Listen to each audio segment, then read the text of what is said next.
There is a place far to the north where the land meets the sea in 1,000 different ways, where fjords cut deep into ancient stone, and islands scatter like seeds across cold waters, where forests stand thick with pine and birch, and the light changes with the seasons in ways that seem impossible, almost magical.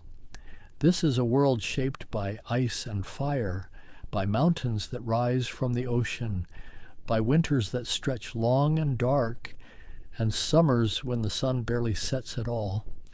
And in this world, centuries ago, there lived people who knew how to survive, how to thrive in a landscape that demanded everything from them.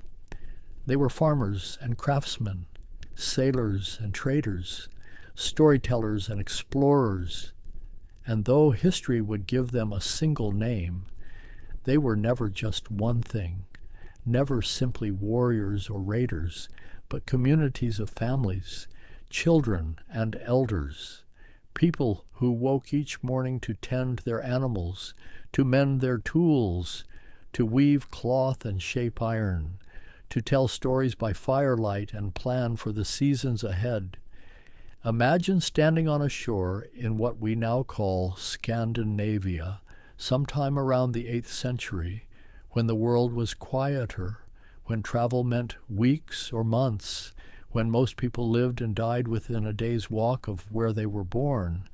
The air tastes of salt and pine, carries the cry of gulls overhead, and from somewhere behind you comes the sound of an axe biting wood, rhythmic and steady, the work of someone preparing for winter, always preparing.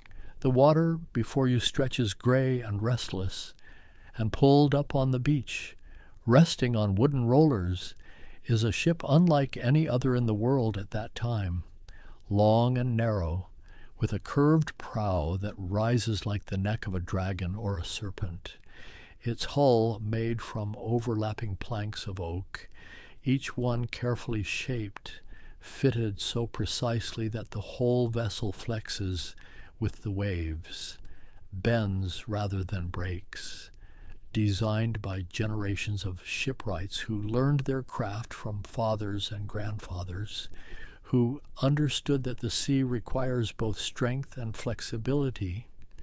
Nearby, smoke rises from a longhouse, a building that might stretch 30 or 40 meters in length, its walls made of timber or stone, its roof thick with turf that will insulate against the brutal cold. Inside that building, a family shares their space with their livestock during winter, the warmth of cattle and sheep helping everyone survive, the smell of animals mixing with wood smoke and the earth itself.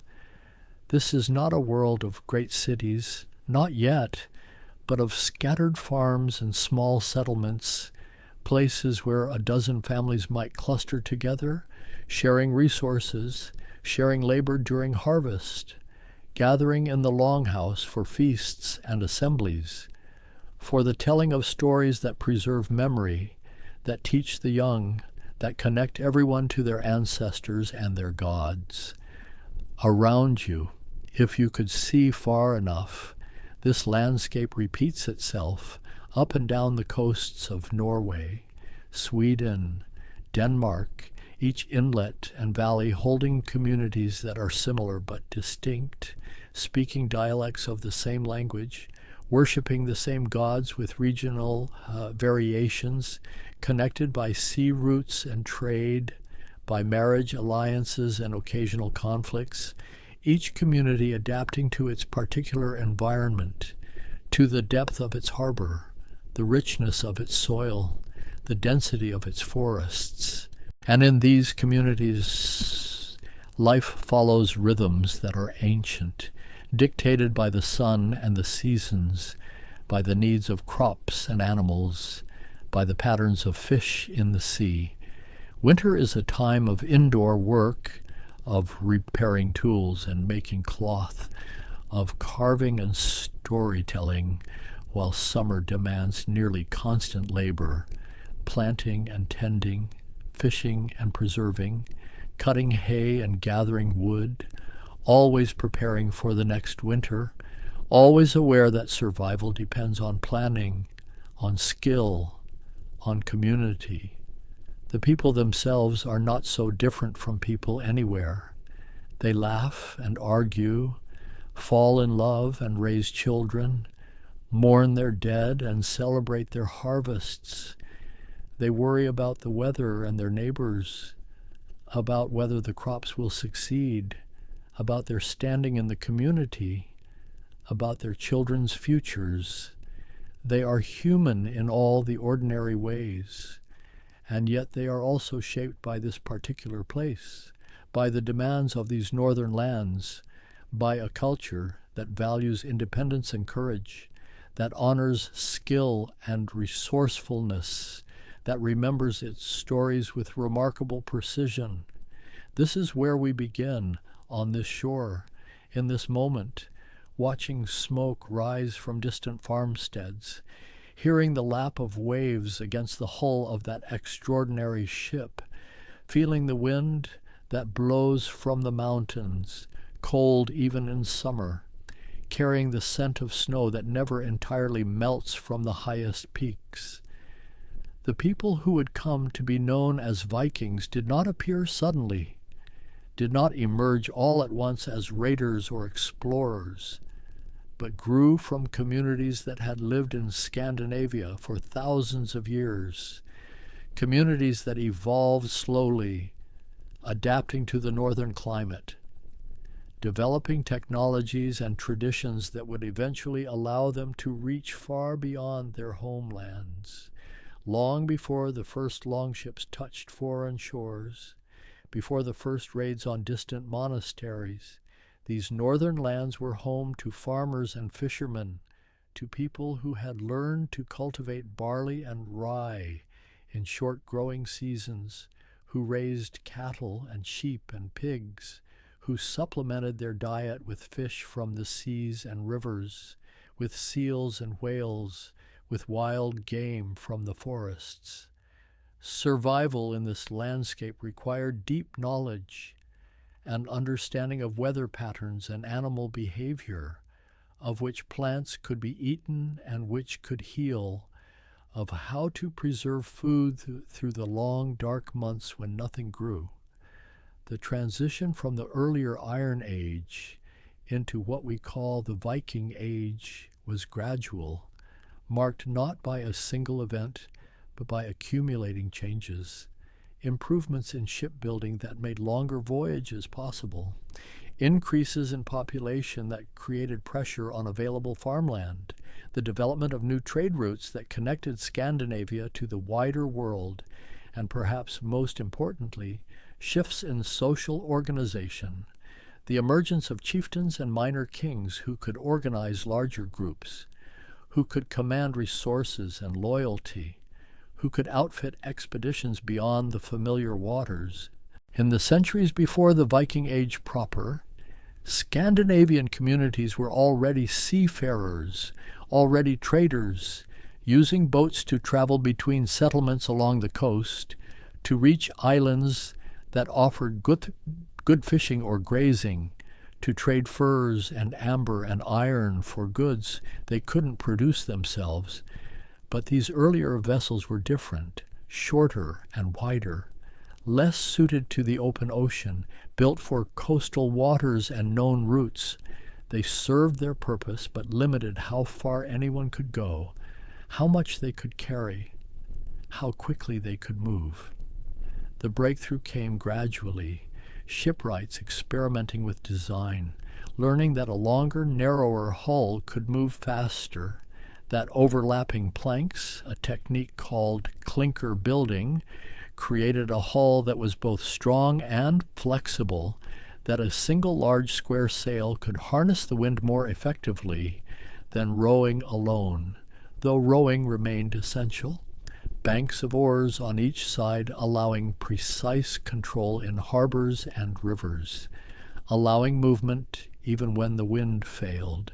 These innovations didn't happen all at once, but accumulated over generations. each master shipwright making small improvements, passing knowledge to apprentices, until by the late 8th century, Scandinavian ships were the finest in Europe, perhaps the finest in the world. With these new vessels came new possibilities. A farm in Norway might have good land, but not enough of it, might support one son, but not three.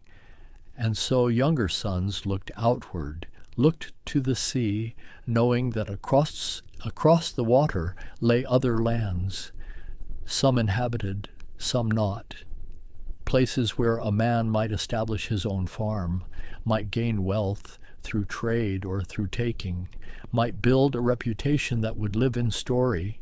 This combination of need and opportunity and technological capability created the conditions for expansion, for the movements and migrations that would define the Viking Age. But before that expansion began in earnest, before the raids that would shock Christian Europe, life in Scandinavian communities followed patterns that had been established for centuries. The rhythm of the agricultural year dominated everything. Spring meant preparing fields, repairing fences and tools, bringing livestock out to pasture after the confinement of winter, planting the precious seeds of barley and rye, of oats and vegetables, knowing that everything depended on the weather, on sufficient rain but not too much, on the absence of late frosts that could kill young plants, on a summer long enough for crops to ripen. Summer was the season of constant work, tending the growing crops, fishing when weather permitted, cutting and drying hay for winter fodder. The entire community engaged in labor that allowed no rest.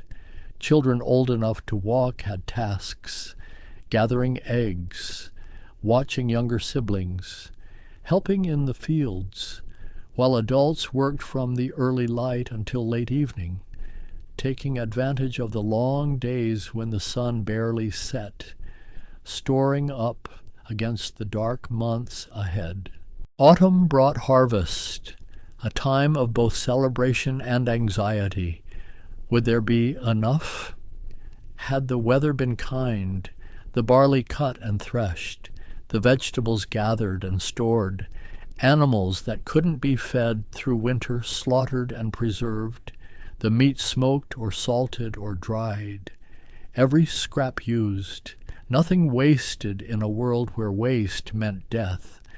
And then as the days shortened and the cold deepened, the community drew inward, into the longhouse, into the season of darkness and stories. These longhouses were remarkable structures, the center of family and community life, built with timber from the forests, each tree selected and felled with care, shaped with axes and adzes, fitted together with wooden pegs and iron nails that were precious, valuable. The walls, sometimes timber, sometimes stone, sometimes a combination built thick against the cold, and the roof covered with turf, living earth layered over birch bark, creating insulation that worked remarkably well, that kept the interior warm even when snow piled high outside. Inside the longhouse, the layout followed a pattern, a central hearth providing light and warmth, benches along the walls where people sat during the day and slept at night, storage areas for food and tools and precious possessions. At one end, separated by a partition, the byre where animals lived during winter, their body heat adding to the warmth, their presence a constant reminder of the integration of human and animal life, of the dependence on livestock for survival, for milk and meat and leather and wool, for the manure that fertilized the fields. The social organization of these early communities was complex, built on kinship and obligation, on honor and reputation. At the center was the family, not just parents and children, but extended networks of relatives, cousins and uncles and aunts, grandparents when they survived to old age, all connected by bonds of mutual support and mutual responsibility. What happened to one member of the family affected all, brought honor or shame to all, created obligations that might last generations.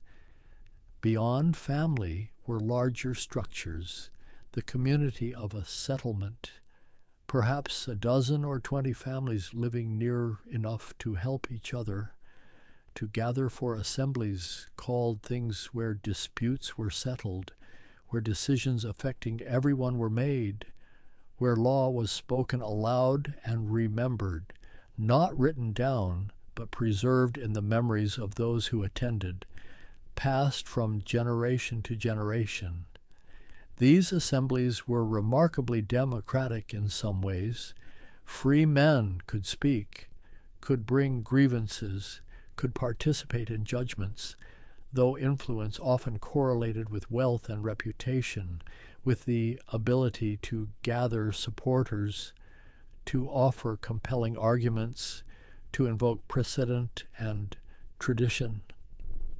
Above the local community level, there were chieftains, men who commanded greater resources, who could call upon larger numbers of followers, who settled more serious disputes, who led raids or trading expeditions, who hosted feasts that reinforced their status and created obligations. These chieftains were not absolute rulers, not kings in the later sense, but first among equals, powerful because of their wealth and their generosity, their ability to reward followers, their success in battle or trade, their wisdom in judgment. A chieftain who failed, who was ungenerous or cowardly or foolish, might find his followers drifting away, attaching themselves to someone more worthy of loyalty. Religion in these early communities was deeply woven into daily life, not separate from ordinary activities, but part of everything. The gods were real presences. Odin, the All-Father, wise and terrible, associated with war and poetry and magic. Thor with his hammer, protector against giants and chaos. Beloved by farmers who needed his rain and his strength. Freyr and Freya, associated with fertility and prosperity, with the success of crops and the birth of children, and many others, each with their particular qualities and stories, their relationships and conflicts that mirrored human experience. Worship happened at many scales, personal offerings at small shrines, community gatherings at sacred groves or sites, larger festivals marking the turning of the seasons. These weren't somber occasions, but celebrations, feasting and drinking, sacrifices of animals, and the sharing of meat, the strengthening of community bonds, the acknowledgement of powers greater than human, of forces that controlled the weather and the harvest, that determined success or failure, life or death, and through it all, the presence of stories, myths and legends, told and retold, changing slightly with each telling, but preserving essential truths, teaching values and explaining the world, connecting the present to the past and to the realm of the gods. In these communities, before the expansion began, life was hard, but not without joy. There was pride in skill, in being a master of some craft, a skilled shipwright or blacksmith, a weaver of fine cloth, or a carver of intricate designs. There was pleasure in stories well told, in the gathering of friends and family, in the taste of meat and mead at a feast, in the satisfaction of work done well, of a ship that sailed true, of a field that yielded grain, of children growing strong. The world was dangerous, full of threats both visible and invisible, but it was also home, familiar and beloved, the land of ancestors and descendants, the place where one belonged. And then something shifted, sometime in the late 8th century, when the ships had become capable of longer voyages, when populations had grown and younger sons sought their fortunes, when rumors of wealthy monasteries and undefended coasts reached Scandinavian ears. The first raids began, small expeditions at first, testing the waters, learning what was possible. The raid on Lindisfarne in the year 793, on a monastery off the coast of Northumbria, sent shockwaves through Christian Europe. Monks slaughtered or taken as slaves, treasures looted, sacred objects treated as mere plunder. The attack seemed to come from nowhere, ships appearing suddenly, warriors pouring ashore, violence swift and brutal, and then departure before any defense could be organized, the sea that had protected the monastery becoming a highway for attackers, for men who read waves and currents as farmers read soil and sky. But these raids, shocking as they were to those attacked, were not the whole story, not even the main story of what was happening. They were one strategy among many, one way that Scandinavians engaged with the wider world. Alongside trade and exploration, alongside settlement and integration, the same ships that carried raiders could carry merchants. The same men who fought could also negotiate, could marry into local families, could become farmers in new lands. The Viking Age was complex, contradictory, impossible to reduce to a single narrative. Consider a typical expedition planned over winter in a longhouse somewhere in Norway or Denmark. A chieftain gathering men, younger sons with little inheritance, adventurers seeking reputation, experienced sailors who knew the routes, a ship prepared, provisions loaded, dried fish and meat, water in sealed containers, tools and weapons, trade goods for peaceful exchange, the departure timed for favorable weather, family and friends gathered on the shore, offerings made to the gods for safe passage, and then the pushing off, the rowing through calm waters, the raising of the sail when the wind was right, the ship responding like a living thing, leaping forward across the waves. The navigation required for these voyages was extraordinary. No compasses, no charts as we understand them, but deep knowledge passed from experienced sailors to those learning the craft. The sun's position during the day, the stars at night, the North Star holding steady while others wheeled around it, the color and temperature of the water, the behavior of birds and sea creatures, the smell of land carried on the wind, the pattern of waves that indicated distant shores. Some navigators may have used sunstones, crystals that could locate the sun even through clouds, though the exact techniques remain debated. What's certain is that Viking sailors reached Iceland, Greenland, the coast of North America, crossed the North Sea and the Baltic, traveled up rivers deep into what is now Russia and Ukraine, their knowledge encoded not in writing but in experience and memory, in the ability to read the natural world with precision. When they reached foreign shores, what happened next varied enormously. Sometimes there was violence, raids on monasteries and towns that held wealth, fighting that was brutal and efficient.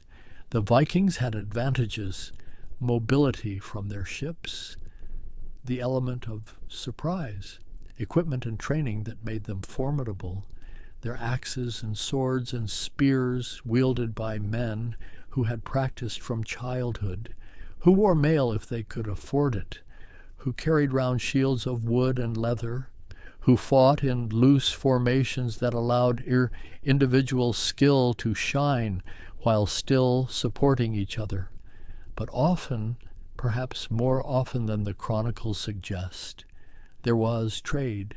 Merchants from Scandinavia bringing furs and amber, walrus ivory and slaves, iron and timber, seeking silver and silk, spices and wine, glass and fine weapons. The trading networks of the Viking Age stretched from Baghdad to Byzantium, from the markets of Hedeby in Denmark to the great rivers of Russia. Viking merchants established settlements at key points: Jorvik in England, Dublin in Ireland, Novgorod and Kiev in the east.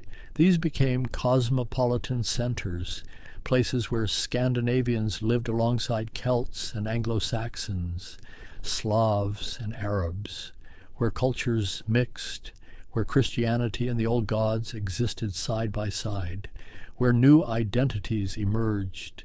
In these settlements, daily life took on patterns different from the homeland, but recognizably similar. There were still farms to tend, still livestock to care for, still the rhythms of planting and harvest. But there were also new opportunities. Craftsmen specialized in ways not possible in smaller communities. Blacksmiths who worked only in metal, leather workers and shoemakers, jewelers who created intricate brooches and arm rings, potters and glass workers, shipwrights who built vessels for trade rather than warfare, merchants who never farmed but lived entirely from commerce, the movement of goods across vast distances. The integration of Vikings into foreign lands happened gradually. A warrior who came on a raid might return the next year to trade, might settle, might marry a local woman and convert to Christianity to do so, might raise children who spoke Norse at home, but the local language in the market, who worshipped Christ in public, but perhaps still made offerings to Thor in private.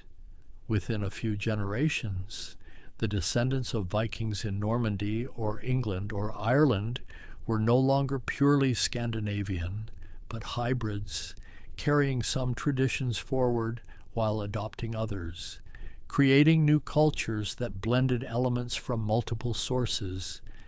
Back in Scandinavia, the wealth flowing in from raids and trade had profound effects.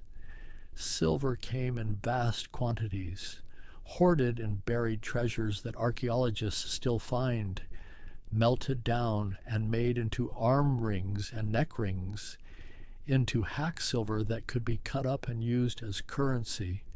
This wealth concentrated in the hands of successful chieftains, allowing them to build larger halls, to host more elaborate feasts, to attract more followers. Gradually, some of these chieftains became kings, rulers over larger territories, able to enforce their will over wider areas, though always with the understanding that power was earned, maintained through success and generosity, never simply inherited as absolute right. The social transformations were accompanied by technological ones. Metalworking reached new heights of sophistication. Patterned welded swords with cores of different iron types twisted together, edges hardened to hold a killing sharpness, hilts decorated with precious metals and intricate designs. These weapons were valuable, named, passed down through generations, appearing in stories and poems.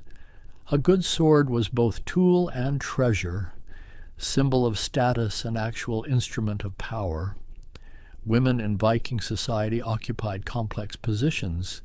They could own property, inherit land, divorce their husbands under certain circumstances, run farms when men were away on expeditions that might last months or years. They were weavers and brewers, managers of households that were economic units in their own right. Some women were buried with weapons, were remembered in stories as shield maidens, though how common such warriors actually were remains uncertain. What's clear is that women were essential, not marginalized, but central to the functioning of society. Their work in textile production alone was crucial. Wool turned into cloth through endless hours of spinning and weaving, cloth that could be traded. That was wealth in a form different from silver, but equally real. The crafts of daily life were practiced with remarkable skill. Woodworking that created everything from ships to spoons, furniture and buildings, bowls and buckets, carved with designs that ranged from simple to extraordinarily complex, interlaced patterns that seemed to have no beginning or end, animals twisted into impossible positions, dragons and serpents and creatures from mythology. These weren't merely decorative, but meaningful, connecting the object to stories, to beliefs about the nature of reality, to the constant presence of other realms beyond the visible world. Textile production involved technologies we've largely forgotten. Plants gathered and processed for dyes, madder for red, woad for blue, various plants for yellows and browns, the knowledge of which plant produced which color, how to prepare it, how to fix the dye so it wouldn't fade. This was specialized knowledge, passed from women to daughters and apprentices. The resulting cloth could be plain or patterned, simple or incredibly complex. Some fragments show skill that rivals anything produced before the industrial age. Tiny stitches, intricate patterns, evidence of hours and hours of work, of pride and craft, of the creation of beauty as part of ordinary life. The blacksmith occupied a special place in Viking society, working with fire and iron, transforming raw ore into tools and weapons, nails and rivets and hinges, everything that held the material world together. The smith's forge was a place of mystery, of transformation, where the hard became soft in the heat, where hammering could shape metal into new forms, where quenching in water locked in desired properties. The smith needed knowledge, when to heat and when to hammer, how to recognize the color of iron that indicated the right temperature, how to create steel by adding carbon, how to pattern weld. The best smiths were valued, their products sought after, their skills praised in poetry. Food in Viking communities was simpler than in the courts of Christian Europe, but not without variety. Bread made from barley or rye, porridge of oats, vegetables from gardens, cabbage and onions, peas and beans, fruit when available, apples and berries gathered from the wild, fish in many forms, dried and salted and smoked, herring and cod, salmon from the rivers, meat from domestic animals and from hunting, venison and wild boar, seabirds and their eggs, dairy products, milk and butter, cheese preserved for winter and for special occasions.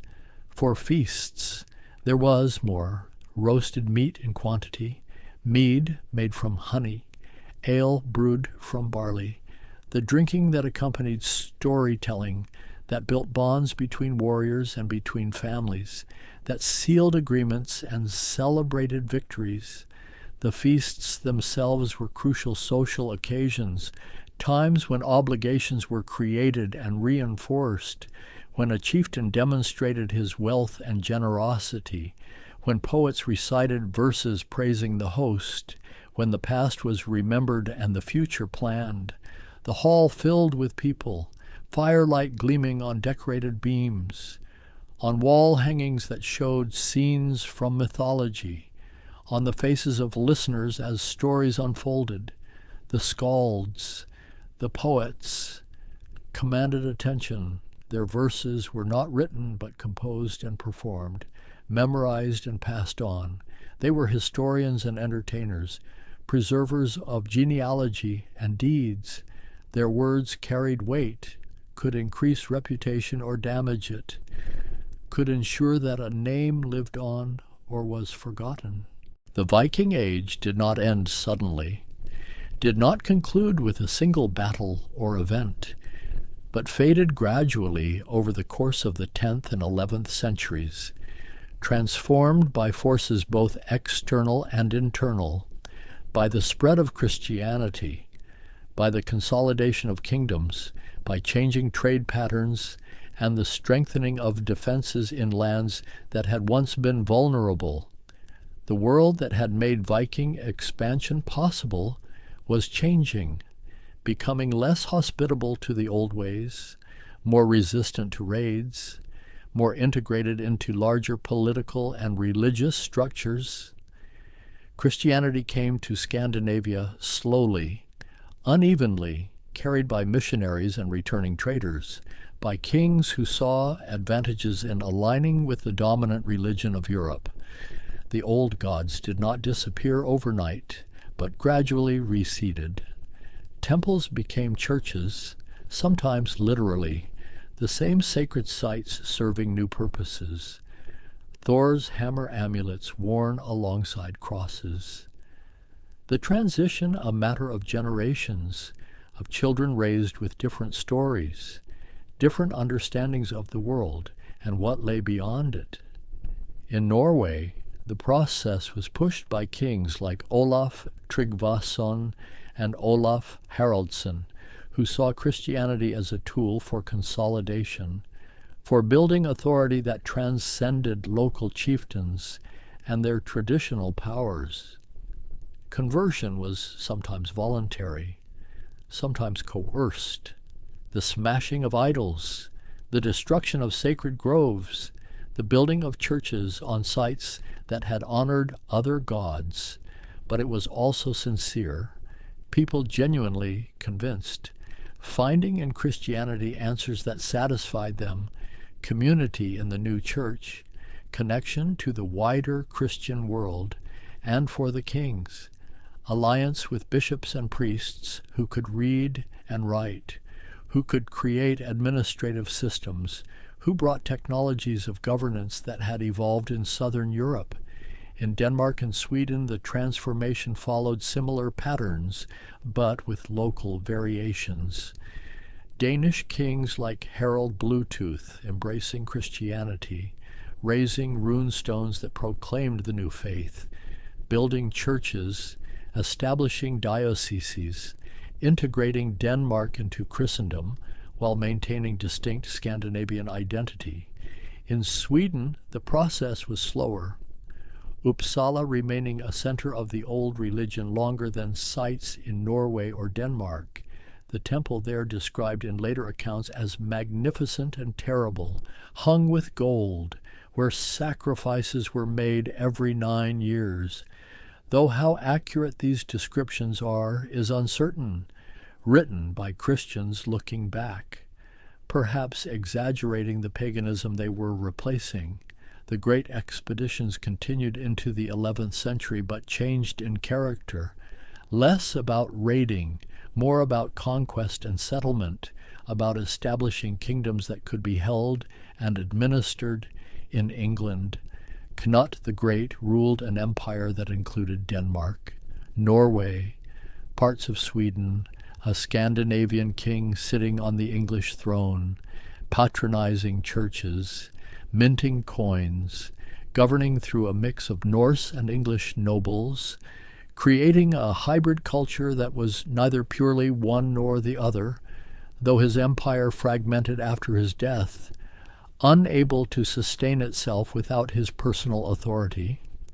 In Normandy, the descendants of Vikings who had settled there in the early 10th century became French in language and culture, became Christians who built monasteries and cathedrals, who forgot the old gods, who spoke of their Scandinavian ancestors as figures from a distant past, and yet they retained something, a tradition of military prowess, of naval capability, of administrative innovation that would culminate in the Norman conquest of England in 1066, William the Conqueror claiming the English throne, bringing Norman feudalism, building castles, transforming the landscape of power. And though he was French in culture, there was Norse blood in his veins, Viking heritage in the determination and strategic thinking that won him a kingdom.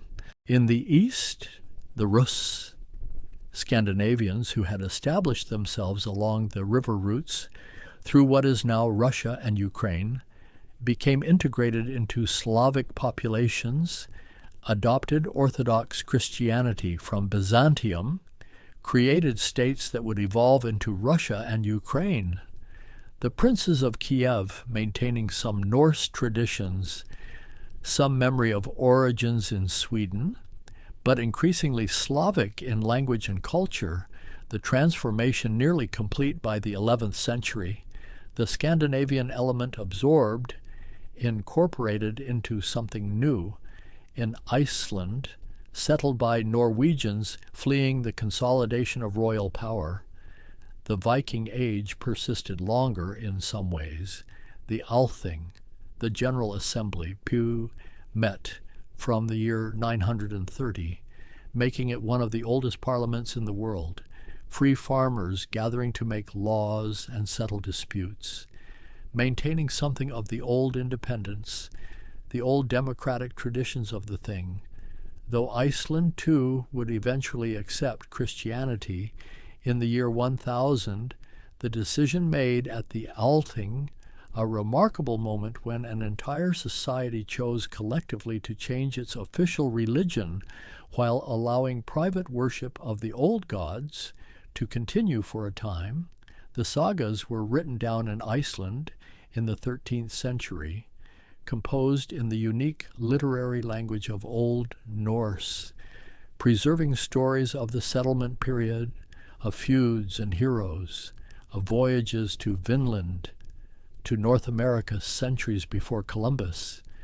These texts are extraordinary, written in prose of great power and economy, concerned with honor and reputation, with the consequences of actions across generations. They were looking back to the Viking Age from a Christian present, trying to understand ancestors who lived by different values, who inhabited a different world. The sagas are both historical sources and works of literature, both records and interpretations, shaped by the concerns of those who wrote them down as much as by the events they describe. By the mid-11th century, the Viking Age was effectively over.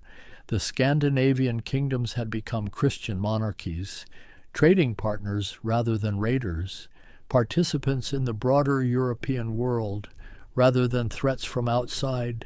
The ships still sailed, trade continued, but the culture had transformed. The old gods were fading from memory except in stories.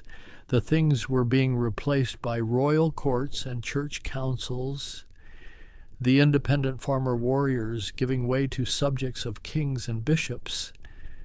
But what remained, what persisted, was a heritage of skill and courage, of exploration and adaptation. The Scandinavians had reached further than anyone else in their era, had established settlements from Greenland to the Caspian Sea, had integrated themselves into cultures across Europe and beyond. Their ships had been marvels of engineering, their crafts of high quality, their social systems remarkably sophisticated, and their stories, their myths and sagas, would continue to fascinate, to inspire, to provoke thought about alternative ways of organizing society, of understanding honor and duty, of relating to the natural and supernatural worlds. The longhouses slowly fell into disuse or were rebuilt along different plans. The things continued in some places but changed in character. The skalds composed new verses praising Christian kings and saints rather than Odin and Thor. The pattern-welded swords were inherited and treasured, but the techniques for making them were gradually forgotten as new methods emerged. The old ways passed, transformed, leaving traces in language and place names, in genetic heritage, in archaeological sites slowly being uncovered, telling stories of daily life and grand ambitions, of ordinary people and exceptional deeds. The runestones stand still in Sweden and Denmark and Norway, markers raised to commemorate the dead, to proclaim faith or achievement, carved with serpents and crosses, with verses in Old Norse, weathered by centuries but still legible, still connecting the present to that distant past when Vikings sailed and fought and traded and settled, when the North was less known, more mysterious, when Scandinavians were transforming from isolated communities into participants in a wider world, bringing change wherever they went, being changed in turn, and in the quiet places, in museums and archaeological sites, in the careful excavation of ship burials and settlement remains, the evidence accumulates, fragments of cloth that show patterns and dyes,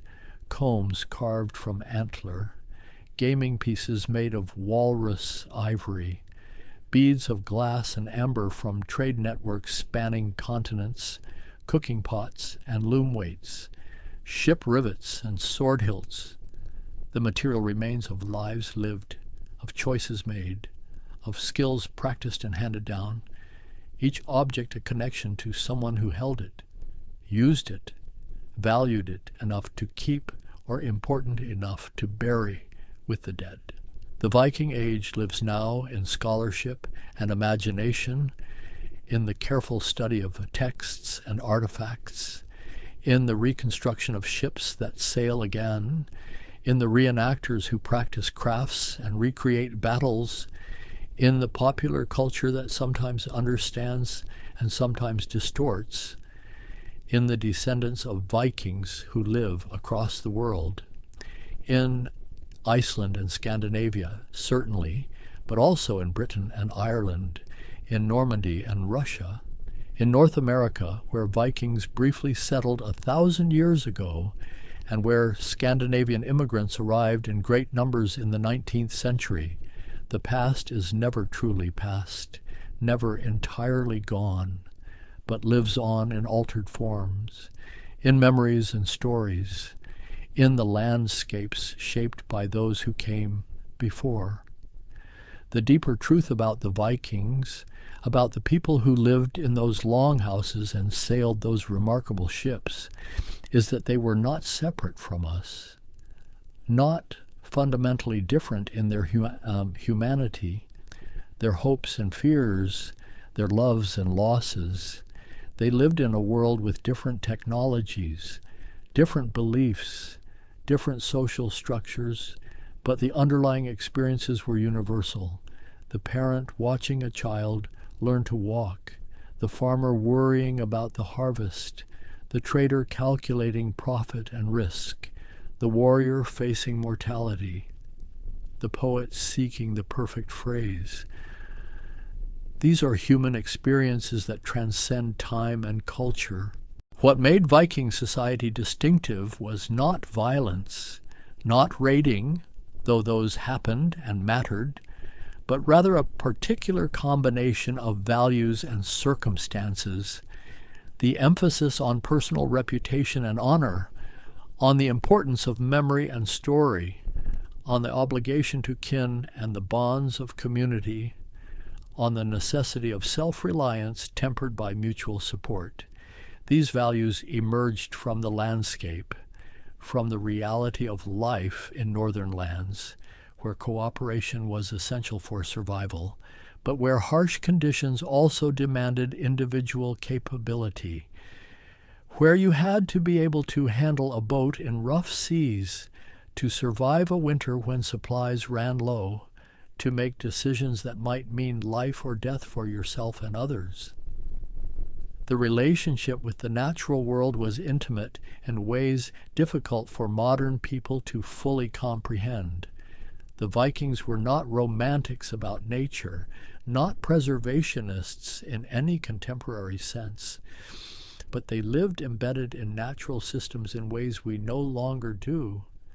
They read weather in the behavior of birds and the color of the sky, understood the habits of fish and seals, knew which plants healed and which poisoned, when to plant and when to harvest based on subtle signs, the phases of the moon and the direction of the wind.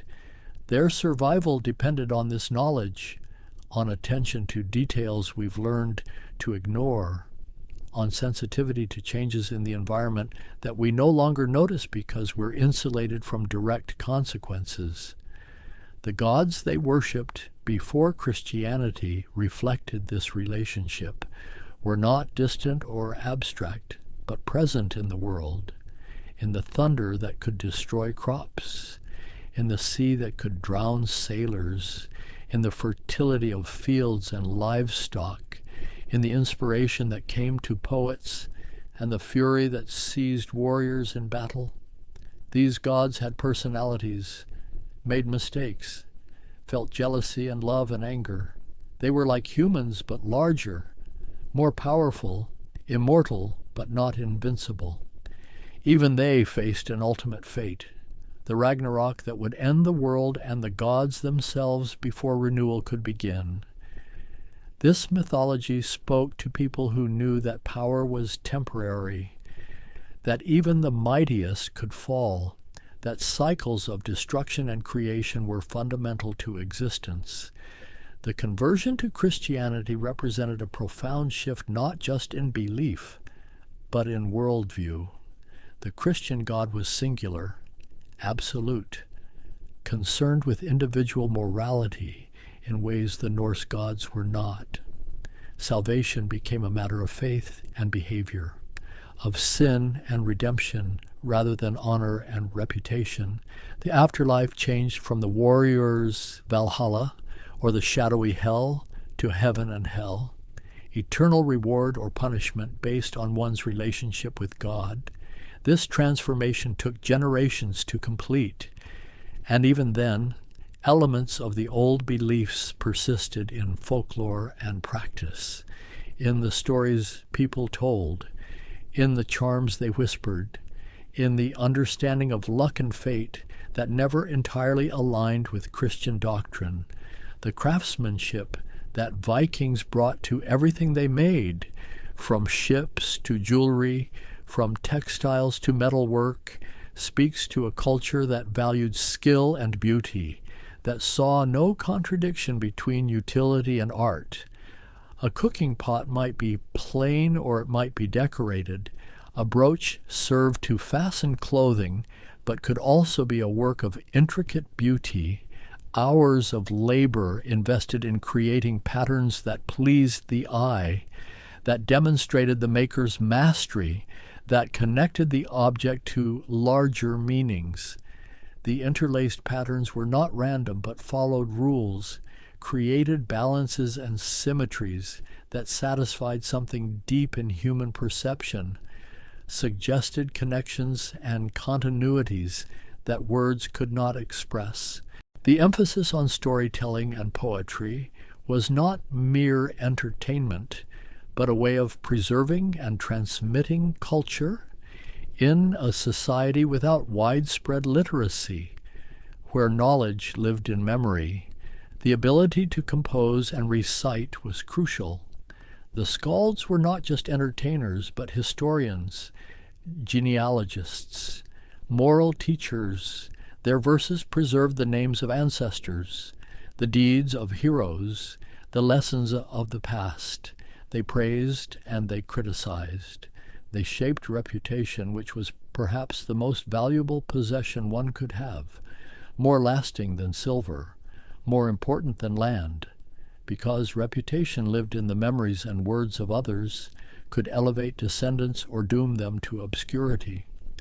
Women's roles in this society were constrained by the standards of their time, certainly, but perhaps less rigidly than in some other medieval cultures. They could not usually be warriors or chieftains, though exceptions existed in story and possibly in life. But they held authority within the household, managed resources, made decisions that affected the family's prosperity. Some women became wealthy traders. Others were skilled artisans. Some were remembered as wise counselors, as practitioners of cedar, a form of magic associated particularly with women. The division of labor was real and significant. But it did not mean that women were without power or agency, without the ability to shape their own lives and the lives of those around them.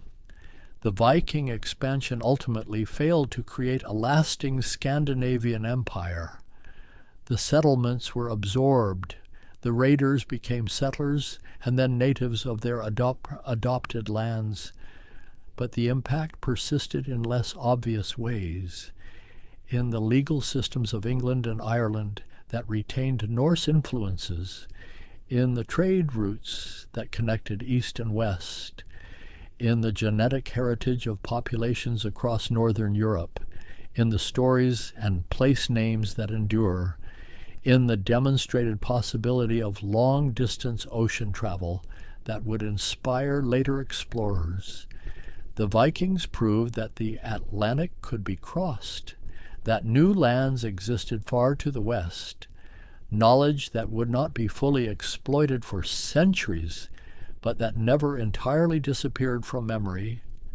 And perhaps most importantly, the Viking Age demonstrated the capacity of human beings to adapt, to learn new skills, to transform their societies in response to changing circumstances. The farmers who became raiders and traders, the pagans who became Christians, the independent warriors who became subjects of kings, the Norse speakers who adopted new languages. These transformations happened within lifetimes. People who began life in one kind of world and ended it in another, who raised children who would live completely differently than they had.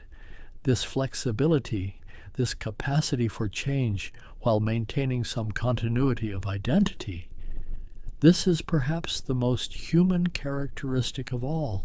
The archaeological evidence continues to emerge, each excavation revealing new details, correcting old assumptions, showing the complexity of Viking life, the diversity of experiences, the trade goods from distant lands found in remote farmsteads, the elaborate ship burials that speak to beliefs about the afterlife, the simple graves of ordinary people who lived and died without fame, the workshops where craftsmen labored, the harbors where ships gathered, the traces of houses and barns, of fields and fences, each fragment adding to understanding, each new finding prompting new questions.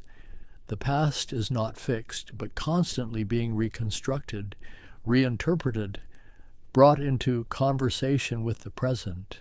The longships rest now in museums, preserved by careful treatment, displayed under controlled conditions that prevent further decay. The Oseberg ship, with its graceful lines and intricate carvings, the Gokstad ship built for the open ocean. These vessels that once rode the waves now sit motionless, objects of study and wonder, but they still speak, still testify to the skill of their builders, to the courage of those who sailed in them, to the human drive to explore, to push beyond the known, to risk everything for the possibility of something more.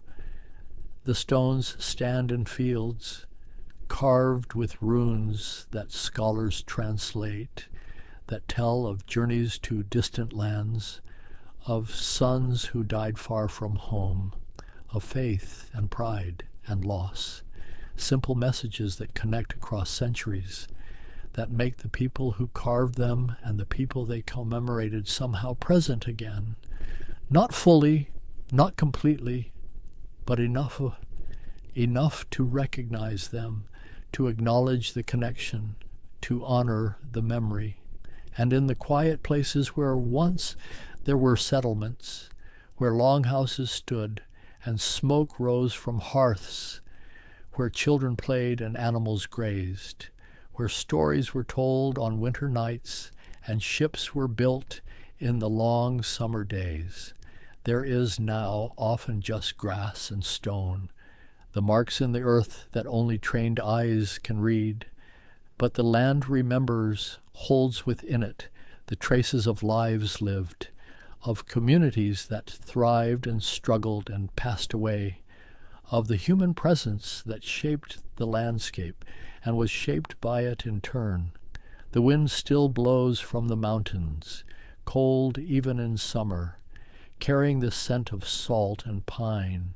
The waves still lap against ancient shores, the rhythm unchanging, though everything else has changed. And in that continuity, in the persistence of land and sea and sky, there is something that connects us to those distant people, that makes their world not entirely foreign, not completely lost, but present in the landscape, in the bones of the earth, in the patterns of settlement, and the routes of travel that they established, and that in some cases still persist. The story fades now, as stories must, as the light fades at the end of a long northern day, slowly, gradually, the details becoming less distinct, the specifics giving way to impressions, to the sense of something vast and complex that can never be fully known, but only approached, contemplated, honored for what it was and what it meant, for the people who lived it and the heritage they left.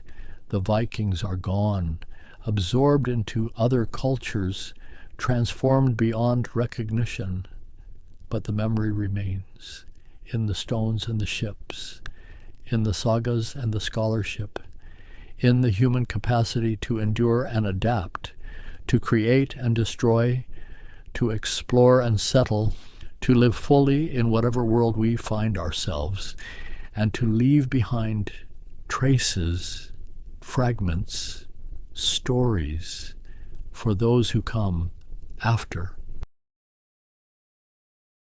I settle into a quiet space tonight, where the air feels different, where the walls seem to hold something older than memory, something that breathes in rhythm with the turning of pages and the soft glow of lamplight on aged paper. There exists a field of study, one that has walked beside humanity through every century, through every culture, observing what happens when consciousness releases its grip on the waking world, when the mind crosses that threshold between alert awareness and the territory beyond, where thoughts become images, where time bends, where the body undergoes its nightly transformation. This field has many names across many languages, but in the scholarly circles, in the research halls and university departments, it carries a particular designation, one that speaks to the watching, the measuring, the careful documentation of that universal human experience that arrives each night like a tide. Somnology, the study of what occurs in those hours of darkness, when approximately 1/3 of every human life unfolds in an altered state, when the brain shifts into patterns that researchers can now map with electrodes and screens, when the body repairs itself through processes we are only beginning to understand. I find myself drawn tonight to the story of this field, to the scholars who dedicated their lives to understanding something so familiar, yet so mysterious, something that happens to every person, every night, yet remains in many ways as enigmatic as the far side of the moon. The history of somnology stretches back further than most imagine, back to ancient civilizations who recorded their observations in temples and on papyrus scrolls, who noticed patterns, who wondered about the visions that came in darkness, who asked questions that would echo through millennia. But the formal study, the systematic investigation with instruments and protocols, with laboratories and peer-reviewed journals, this emerged more recently in a particular moment of human history when the tools finally matched the curiosity, when electricity allowed scientists to measure the invisible currents flowing through the brain, when photography could capture the subtle movements of the eyes beneath closed lids. I imagine those early pioneers sitting in dimly lit rooms, watching volunteers lie still on examination tables, electrode paste being applied to scalps with careful precision, the scratch of pen on paper as waves appeared on rolling drums of graph paper, each line a window into processes that had been hidden since the first human ancestor closed their eyes under a prehistoric sky. The field emerged from neurology, from psychology, from medicine, a convergence of disciplines, all asking related questions about consciousness, about health, about what it means to be human, about why we spend so many hours in this particular state, what purpose it serves, what happens when it goes wrong. And the questions multiplied, branching like neurons themselves, creating networks of inquiry that spread through universities across continents, drawing in physicians and psychiatrists, physiologists and pharmacologists, each bringing their own tools, their own perspectives, their own pieces of a vast puzzle.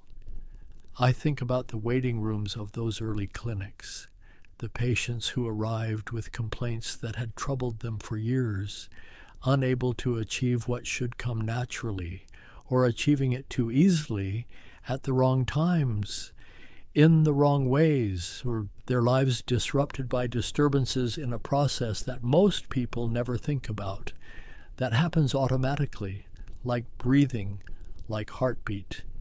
The clinicians listened and began to categorize, to create taxonomies of disorders, to recognize patterns, to see that what seemed like individual struggles were often shared experiences, that there were types, classifications, conditions that could be named, understood, potentially treated.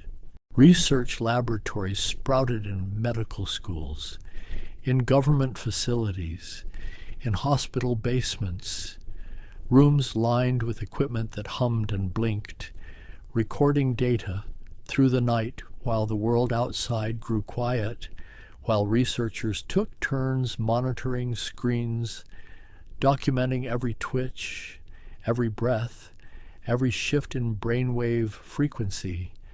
The field attracted a particular kind of mind, those comfortable with paradox, with studying consciousness by observing its absence, with measuring life during a time that resembles a kind of temporary death, when the conscious self departs and something else takes over, something automatic, ancient, beyond voluntary control. I see them in my mind, these somnologists, equally at home in the clinic and the laboratory, speaking the language of both hard science and human suffering, translating between the objective measurements of machines and the subjective experiences of patients, building bridges between data and lived experience, and the applications began to emerge, slowly at first, then accelerating as understanding deepened, as techniques improved, as the connections became clear between what happened in those dark hours and the quality of waking life, between disturbances in one realm and suffering in the other, between restoration achieved or denied and health maintained or lost. The field grew, developed subspecialties, created professional organizations, launched journals, held conferences where researchers from different nations shared their findings, compared their methodologies, debated their interpretations, gradually constructing a body of knowledge where before there had been mostly speculation and folk wisdom. Tonight, I follow this thread backward into the origins, into the moments when somnology transformed from scattered observations into a genuine science, when the questions became systematic, when the tools became precise enough to reveal what had always been hidden, when humanity began to truly see into the night. The story begins, as many scientific stories do, not with a single moment of discovery, but with accumulated questions, with observations that didn't quite fit, with physicians noticing patterns they couldn't explain through the medical understanding of their time. In the late 1800s, doctors across Europe and America began keeping detailed records of their patients, noting everything, including complaints about the night, about difficulty entering that natural state, about experiences during darkness that seemed to affect daytime functioning, about exhaustion that no amount of rest could repair. These physicians worked in an era before electricity became common, when nights were truly dark, when the rhythms of human life still followed more closely the rising and setting of the sun. Yet even then, people reported disturbances, difficulties, patterns that suggested something complex was happening in those hours between dusk and dawn. A French physician named Marie de Manassein conducted some of the earliest systematic experiments, working with puppies in the 1880s, depriving them of what came naturally, watching what happened when this basic process was interrupted, documenting the deterioration, the physiological breakdown, proving that this wasn't merely restful inactivity, but something essential to life itself.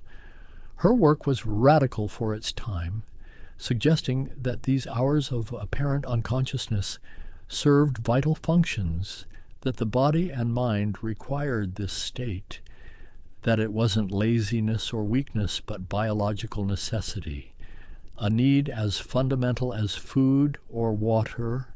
Around the same time, in Russia, a scientist named Cesar Mansurov was measuring heat radiation from the human body across the full cycle of day and night, noticing fluctuations, patterns that repeated, evidence of internal clocks, of rhythms built into human physiology that operated whether someone was conscious of them or not. The pieces were scattered across different disciplines, different countries, different languages, not yet assembled into a coherent picture, but the foundation was being laid, the questions were being asked, the tools were being developed. In Vienna, Sigmund Freud was exploring a different angle, examining the content of what occurred during darkness, the images and narratives that arose, treating them as messages from the unconscious mind, as symbolic communications that could reveal hidden conflicts, repressed desires, unresolved traumas. His approach was interpretive rather than physiological, focused on meaning rather than mechanism, but it drew attention to the richness of nocturnal mental life, to the complexity of what happens when the rational mind releases control, when deeper layers of psyche express themselves in symbolic form. Meanwhile, neurologists were beginning to understand that the brain didn't simply shut down during these hours, that it remained active, that it consumed resources, that something was happening beyond mere rest, though what exactly remained mysterious, hidden behind closed eyes and the privacy of the skull. The early 20th century brought new technologies, new possibilities for observation. The electroencephalogram was developed in the 1920s by Hans Berger, a German psychiatrist who managed to record the electrical activity of the human brain, to translate neural firing into visible waves on paper, to make the invisible visible. Berger's invention was transformative. Suddenly, researchers could see that the brain showed different patterns of activity during different states, that waking consciousness produced one signature, that the transition into unconsciousness produced another, that the night was not uniform but consisted of different phases, different types of brain activity, different states within the larger state. His first recordings were made on his own son, Klaus. Electrodes placed on the young man's scalp, connected to a sensitive galvanometer, producing the first glimpses of what would later be called alpha waves, beta waves, delta waves, the rhythms of consciousness in different modes. This was the 1920s, the same decade that brought jazz and radio, Model T Fords and talking pictures, and also these first tentative views into the electrical landscape of the mind, these tracings that would become the foundation of modern somnology. But the interpretation of these waves, the understanding of what they meant, this would take decades more of careful observation, of correlating the electrical signatures with behavioral states, with subjective reports, with physiological measurements. In the 1930s, a researcher named Alfred Loomis, working in his private laboratory in Tuxedo Park, New York, conducted some of the first detailed studies using electroencephalography, specifically to examine what happened during the night. He documented the descent into deeper states, the progression through stages, the changes in brainwave amplitude and frequency as consciousness faded. Loomis was not a physician, but a wealthy attorney and physicist who had made his fortune in utilities and power generation. He built a laboratory in his estate, equipped it with the most advanced instruments, and invited scientists to conduct research there, creating a unique environment where curiosity could be pursued without the constraints of academic institutions. His work on nocturnal brain activity was meticulous, involving volunteers who spent nights in his laboratory while electrodes recorded their neural patterns, while observers noted their breathing, their movements, their transitions between states. Building the first detailed maps of the night's architecture, he identified 5 distinct stages, labeled A through E, representing progressively deeper levels, a taxonomy that would later be refined, but whose essential insight remained, that the night was not one thing but many, a journey through different territories, each with its own characteristics, its own electrical signature. This was fundamental, this recognition of structure, of stages, of a repeating cycle that played out across the hours of darkness. It transformed how researchers thought about nocturnal physiology, from a simple binary of wake and not wake to a complex landscape with its own geography, its own rhythms. World War II interrupted much civilian research, but also created urgent needs. Military strategists wanted to understand fatigue, to know how long soldiers could function without proper rest, how to optimize schedules for pilots and submariners, how to maintain alertness during long watches, how to recover quickly from deprivation.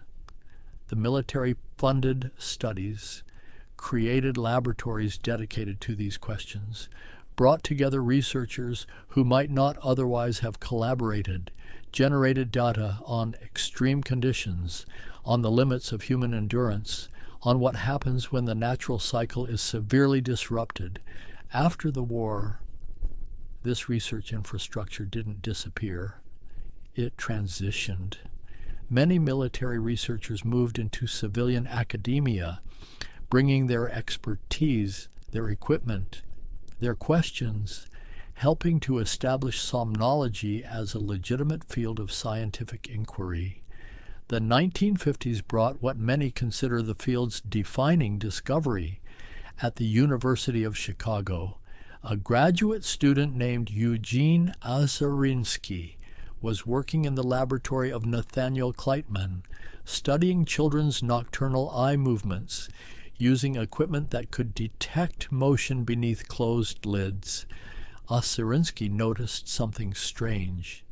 Periods during the night when the eyes moved rapidly, darting back and forth as if watching something, as if the person was awake.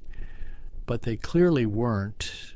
They were deeply unconscious, unresponsive to gentle stimuli, yet their eyes danced beneath their lids.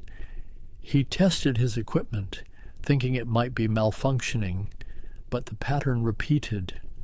Night after night, in child after child, these periods of rapid eye movement appearing at regular intervals, approximately every 90 minutes, lasting for several minutes, then subsiding, then appearing again. Kleitman was skeptical at first, but the data was undeniable. They expanded their studies to adults, confirmed the phenomenon, and then had the crucial insight to wake people during these periods, to ask what they had been experiencing. The reports were vivid, detailed, narrative. The subjects described complex scenarios, visual scenes, emotional experiences. They had been somewhere else, doing something, experiencing events that felt real in the moment.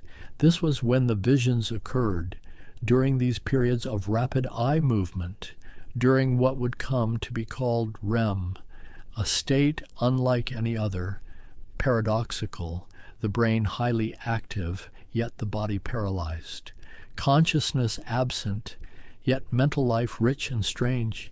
This discovery in 1953 changed everything. It revealed that the night contained not just deeper and lighter states of unconsciousness, but an entirely different kind of consciousness, a special state where the mind created entire worlds, where narrative and image flowed without conscious direction, where the laws of physics and logic bent, where anything could happen. The implications cascaded through multiple fields. Neurologists suddenly had a new phenomenon to explain. Psychiatrists saw potential connections to mental health. Physiologists discovered that different body systems behaved differently during REM, that breathing became irregular, that heart rate varied, that sexual arousal occurred, that the body's temperature regulation shifted. This was a state unto itself, not simply light unconsciousness, but something unique, something that seemed to serve its own purposes, that followed its own rules, that occupied roughly 20 to 25% of the night in adults, that infants spent even more time in, suggesting it might be important for development, for learning, for something essential that happened in this peculiar twilight. The discovery of REM opened floodgates. Suddenly, laboratories dedicated to somnology appeared at universities across the United States and Europe. Suddenly, funding became available. Suddenly, the field attracted talented researchers who saw opportunities to make fundamental discoveries about consciousness, about the brain, about human nature. The 1950s and 60s became a golden age of basic research. Scientists mapping the neural circuits involved, identifying the brain regions that controlled transitions between states, discovering neurotransmitters that regulated the cycle, understanding the homeostatic mechanisms that built pressure for unconsciousness during prolonged waking that dissipated that pressure across the night. They discovered the suprachiasmatic nucleus, a tiny region in the hypothalamus containing perhaps 20,000 neurons that acted as a master clock responding to light, coordinating the timing of countless physiological processes, orchestrating the daily rhythm of alertness and drowsiness, keeping biological time. They found that this clock ran on approximately a 24-hour cycle, even in the absence of external cues, that people placed in environments without time markers, without clocks or windows or schedules, would naturally settle into rhythms close to but not exactly 24 hours, drifting slowly out of sync with the solar day, proving the clock was internal, biological, ancient. Clinical applications began to emerge from this basic research. Physicians started to recognize specific disorders, to see patterns in their patients' complaints, to develop diagnostic criteria, to create treatment protocols based on scientific understanding rather than guesswork. The first formal clinics appeared, dedicated spaces where people could be observed overnight, where their physiology could be monitored, where recordings could be made, where the invisible could be rendered visible through the traces of brain waves, eye movements, muscle tension, breathing, heart rate, all synchronized, all telling a story about what was happening in the darkness. These early clinics were humble places, often just converted hospital rooms, equipped with borrowed instruments, staffed by physicians who believed that understanding nocturnal physiology could unlock mysteries of health and disease, who saw connections between what happened in darkness and suffering in daylight. The procedure became standardized. Patients would arrive in the evening.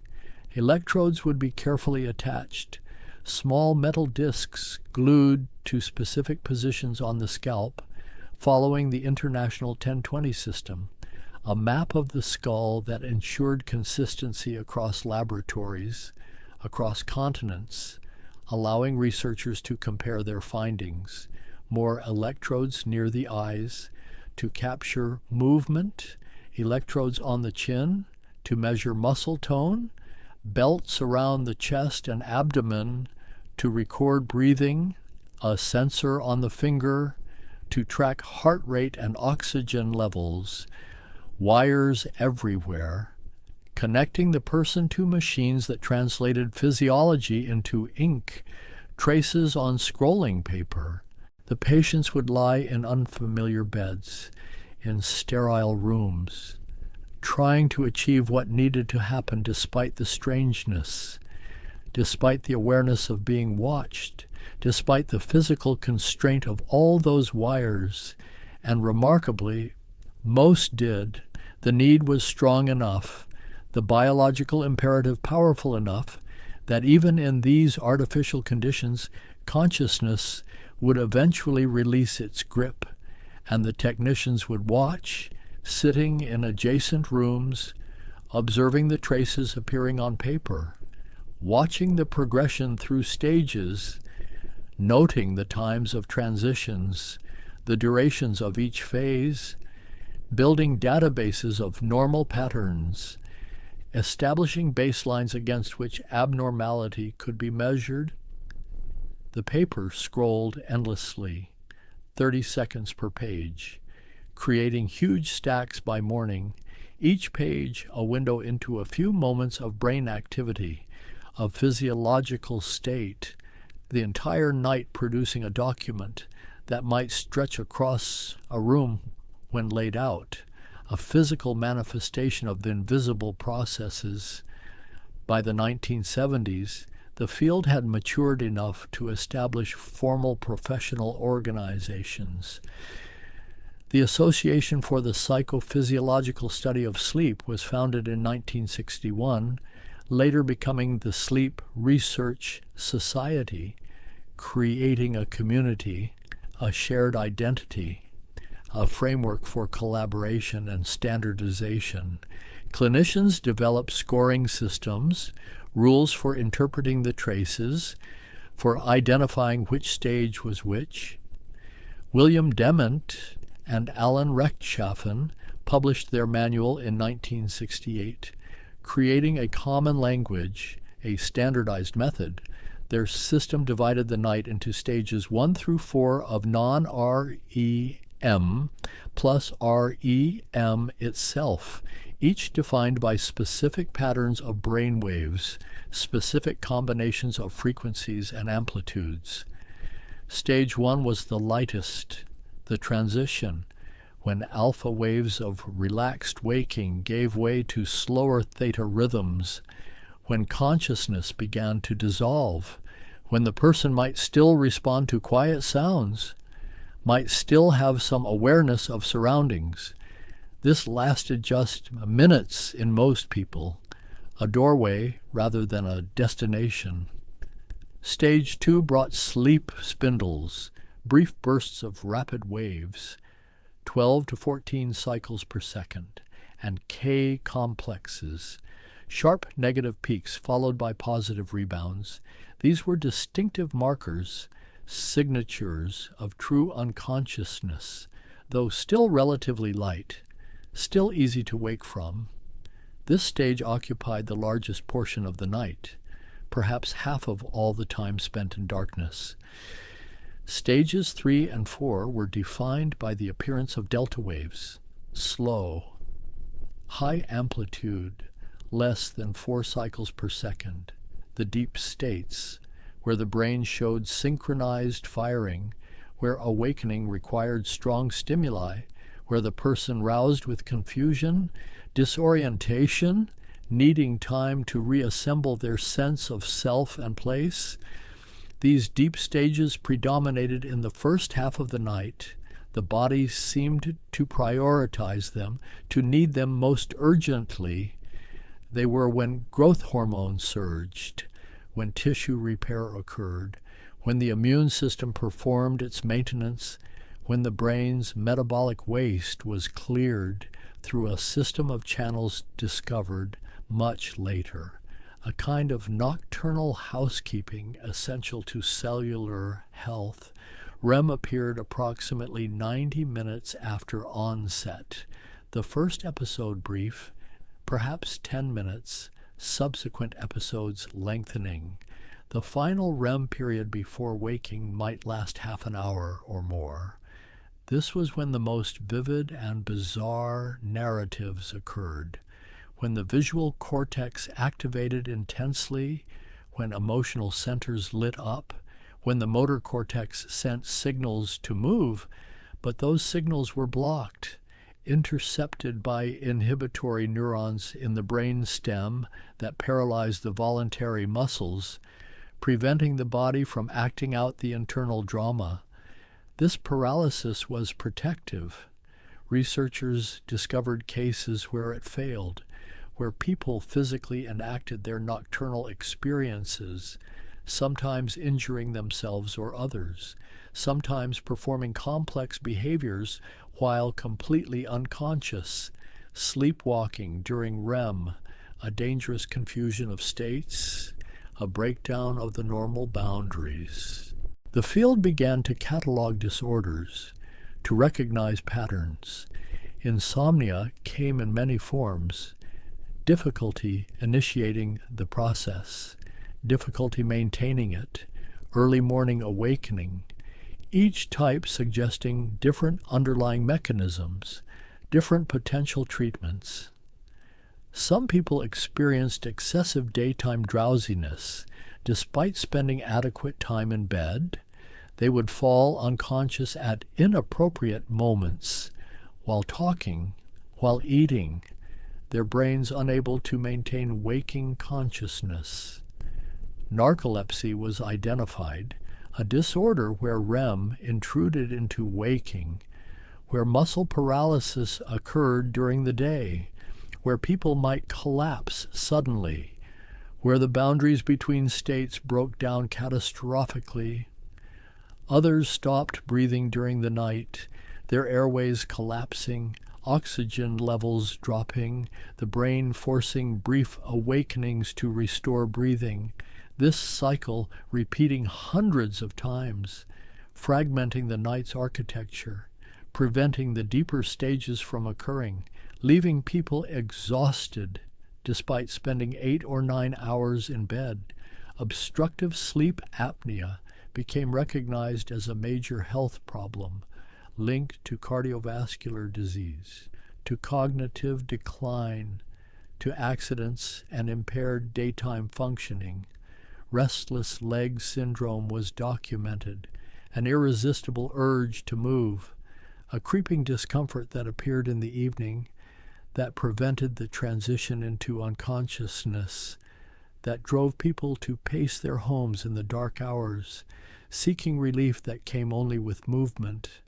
Periodic limb movements were recorded, legs jerking rhythmically during the night, disrupting the normal progression through stages, fragmenting what should be continuous, creating a kind of chaos in the night's structure. Parasomnias emerged as a category, unusual behaviors arising from partial arousals, sleepwalking during deep non-REM, people performing complex actions with no awareness, no memory, their brains caught between waking and sleeping, capable of navigation and manipulation, but without conscious guidance. Night terrors in children, sudden episodes of intense fear, screaming, autonomic arousal, heart racing, breathing rapid, yet the child unaware, unable to be comforted. The episode arising from deep non-REM, different from nightmares, more primal, more physiological, REM behavior disorder in older adults, the paralysis failing, allowing physical enactment, sometimes violent, sometimes dangerous, often an early sign of neurodegenerative disease, a warning that something was changing in the brain's regulatory systems. The field developed treatments, behavioral interventions, cognitive therapy for insomnia, teaching people to reassociate the bed with unconsciousness rather than wakefulness, to limit time in bed to match actual capacity, to create conditions conducive to natural transition, continuous positive airway pressure devices, CPAP machines, delivering pressurized air through masks, keeping airways open, preventing the collapse, allowing breathing to continue, allowing the normal architecture to unfold, life-changing for many, but requiring adaptation, learning to tolerate the mask, the pressure, the noise, the sensation of forced air. Medications were explored, substances that enhanced certain neurotransmitter systems, that promoted the transition, that lengthened duration, but each came with costs, with side effects, with risks of dependence, with changes to the natural architecture, suppressing REM, reducing deep stages, trading quantity for quality or quality for quantity. Light therapy emerged for circadian rhythm disorders, bright light in the morning to shift the clock earlier, in the evening to shift it later, helping people whose internal rhythms were misaligned with their social obligations, whose biology insisted on late nights when the world demanded early mornings, or who woke at 3 a.m. when they desperately wanted to remain unconscious until 7. The field expanded internationally. Laboratories opened in Japan. studying the relationship between cultural practices and nocturnal patterns. In Israel, exploring the biology of shift work in a nation with many 24-hour operations. In Scandinavian countries, where seasonal light variations created natural experiments in circadian regulation, researchers discovered that light was the primary synchronizer, the Zeitgeber, the time giver, that kept the internal clock aligned with the solar day. That special photoreceptors in the retina detected blue wavelengths, sent signals directly to the suprachiasmatic nucleus, communicating whether it was day or night, whether the clock should advance or delay. This explained why artificial light, especially in the evening, could shift rhythms later, why bright screens before bed interfered with the transition, why our modern light-saturated environment might be fundamentally mismatched with our evolved biology, why epidemic levels of difficulty achieving natural unconsciousness coincided with the electrification of nights.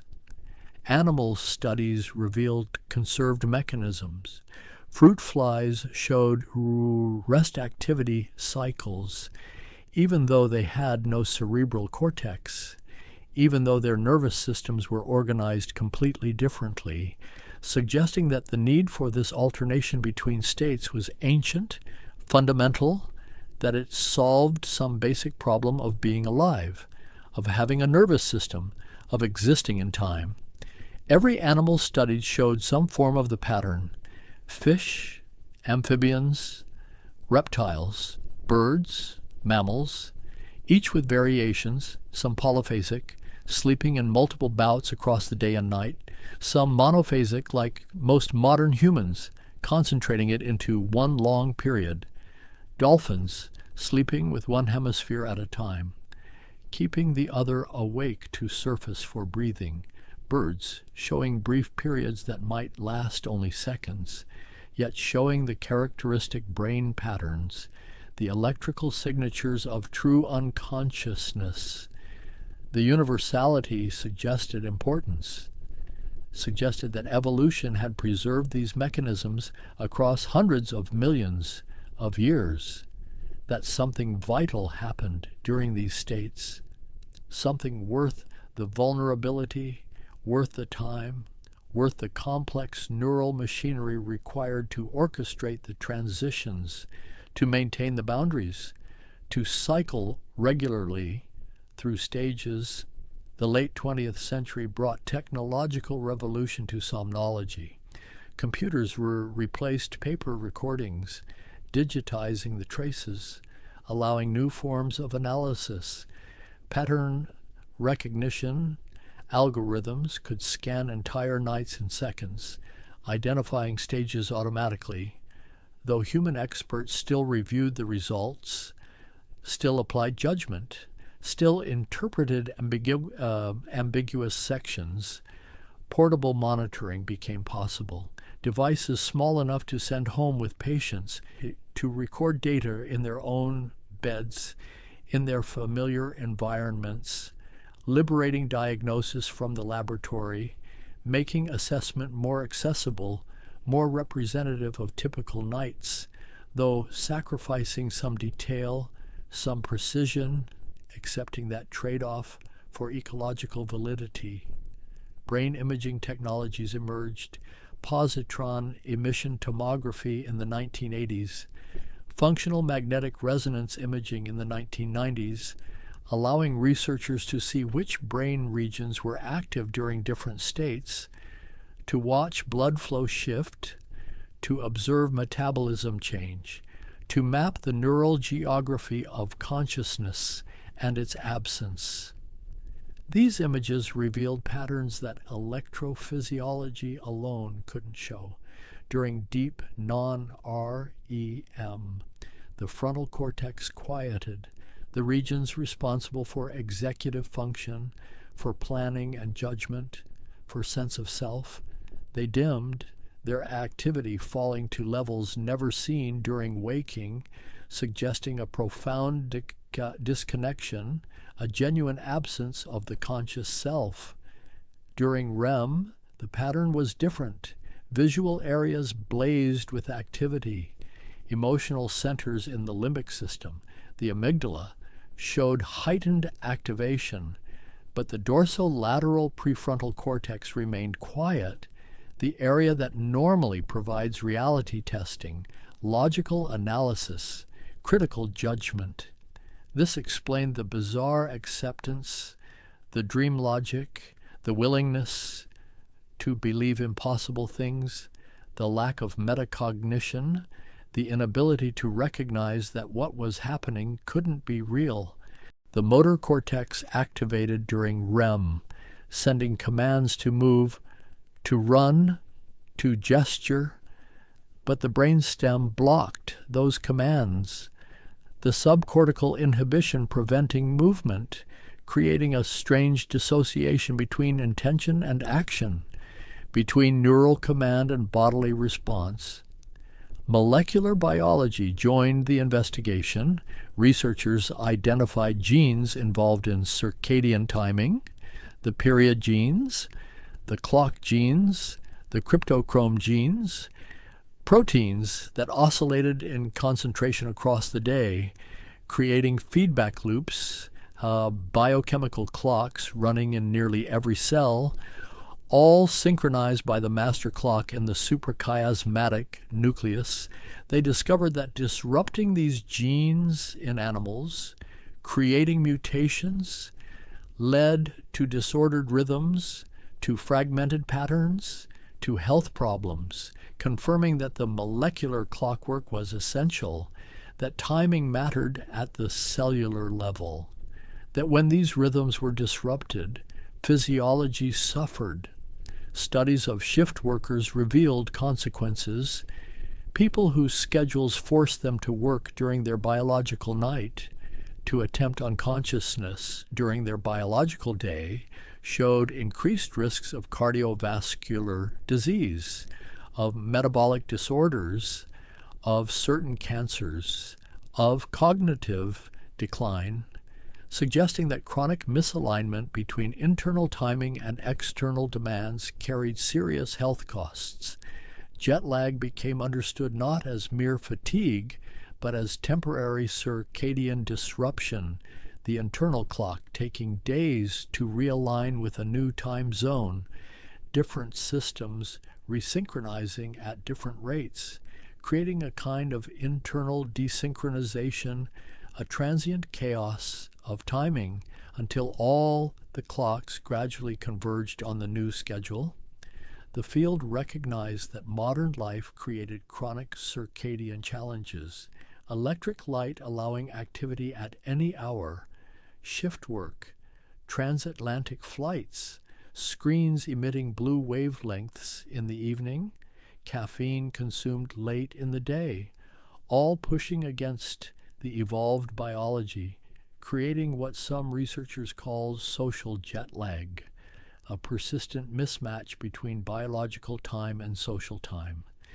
Epidemiological studies in the late 1990s and early 2000s documented widespread patterns, surveys across populations, time use, diaries, objective monitoring with wrist-worn sensors, building pictures of how people actually spent their nights, how durations had changed across decades, how patterns varied by age, by culture, by occupation.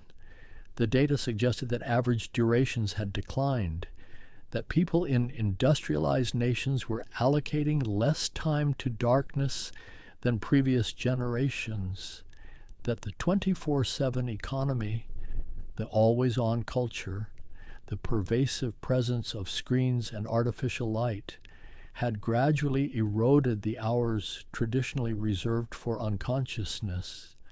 Researchers found associations between short duration and obesity, between fragmented patterns and diabetes, between chronic insufficiency and depression, between poor quality and cardiovascular disease, though causality was difficult to establish. bidirectional relationships common, each condition potentially influencing the other. Neuroscience revealed functions during deep non-REM. Synaptic homeostasis occurred, the strengthening and weakening of connections. The brain had spent the day forming new synapses, building connections. During deep stages, the less important connections were pruned. The signal-to-noise ratio improved. Memories consolidated, moving from temporary storage in the hippocampus to more permanent storage in the cortex. During REM, different processes unfolded.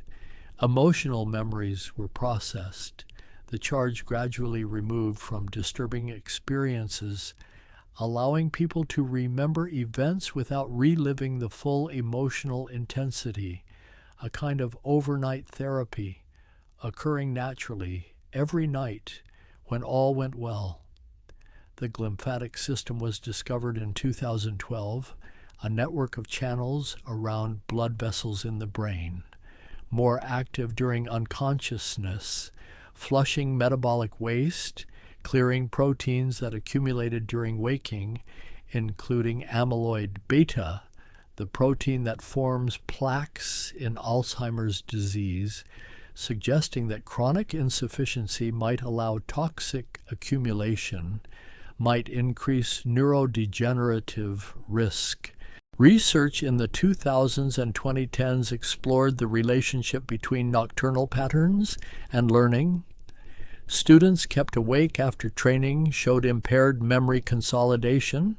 Animals prevented from entering particular stages showed specific deficits. REM deprivation affecting procedural learning, deep non-REM deprivation affecting declarative memory, each stage contributing something different, each necessary for optimal cognitive function. Athletic performance studies showed that extension improved reaction times, accuracy, endurance. Professional teams began prioritizing it, building schedules to allow adequate recovery, recognizing that physical restoration required time, required the deep stages when growth hormones surged, when protein synthesis peaked, when damaged tissues repaired themselves. Mental health research revealed bidirectional relationships. Depression often involved early morning awakening, inability to maintain unconsciousness. Anxiety involved difficulty initiating it, racing thoughts, preventing the transition, but treatment of the disturbances often improved mood, suggesting that the relationship ran both ways, that fixing the night might help fix the day. Cognitive behavioral therapy for insomnia, CBTI, emerged as a highly effective treatment, sometimes more effective than medication. Teaching people to work with their biology rather than against it, to strengthen the circadian signal, to build pressure through controlled restriction, to break associations between bed and wakefulness, empowering people to influence their own patterns through behavior change. The field matured into the 21st century with established standards, board certification for physicians specializing in the field, accreditation for clinics, quality metrics, evidence-based guidelines, a substantial research literature, textbooks, training programs, a professional infrastructure. Technology continued advancing. Home diagnostic tests became available. Disposable sensors that could screen for apnea, smartphone apps that use the device's accelerometer to estimate movement, attempts to democratize assessment, though with varying accuracy, with questions about what people did with the information, whether self-diagnosis led to appropriate care or to anxiety and confusion. Wearable devices proliferated, watches and rings claiming to track stages using heart rate variability, using movement, algorithms translating these signals into estimates of light and deep states, of REM percentage, of efficiency. The data often flawed, the validation limited, but millions of people suddenly had nightly reports, had numbers, had trends over time. This quantification was double-edged. It raised awareness. It helped some people recognize patterns, but it also created anxiety. Orthosomnia emerged as a term, excessive concern with achieving perfect metrics. People becoming distressed over their device's report even when they felt fine. Technology meant to help creating a new form of worry. The field grappled with these developments, with the democratization of monitoring, with the proliferation of advice, with apps promising to improve quality through sounds or lights or breathing exercises, some evidence-based, many not. The expertise that had taken decades to develop suddenly competing with algorithms and marketing claims. Researchers continued pushing boundaries, exploring consciousness itself through the lens of its absence, studying how anesthesia differed from natural unconsciousness, how coma differed from both, mapping the neural correlates of awareness, of responsiveness, of the subjective sense of existing in time. Some investigated lucid states, those rare occasions when people became aware within the narrative, recognized they were experiencing something generated internally, could sometimes exert control, could choose to fly or to face a feared scenario. These states offering unique windows into consciousness, into the relationship between awareness and agency, into the constructed nature of all experience.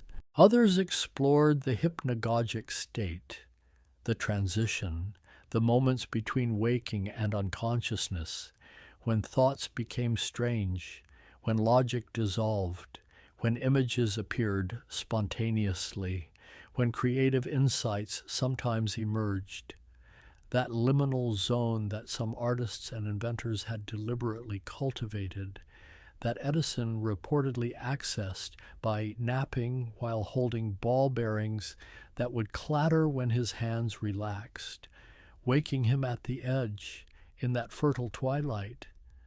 The field had traveled far from those early observations in the 19th century, from speculation about purposes to detailed understanding of mechanisms, from crude behavioral monitoring to molecular genetics, from philosophical puzzles to clinical treatments, yet mysteries remained.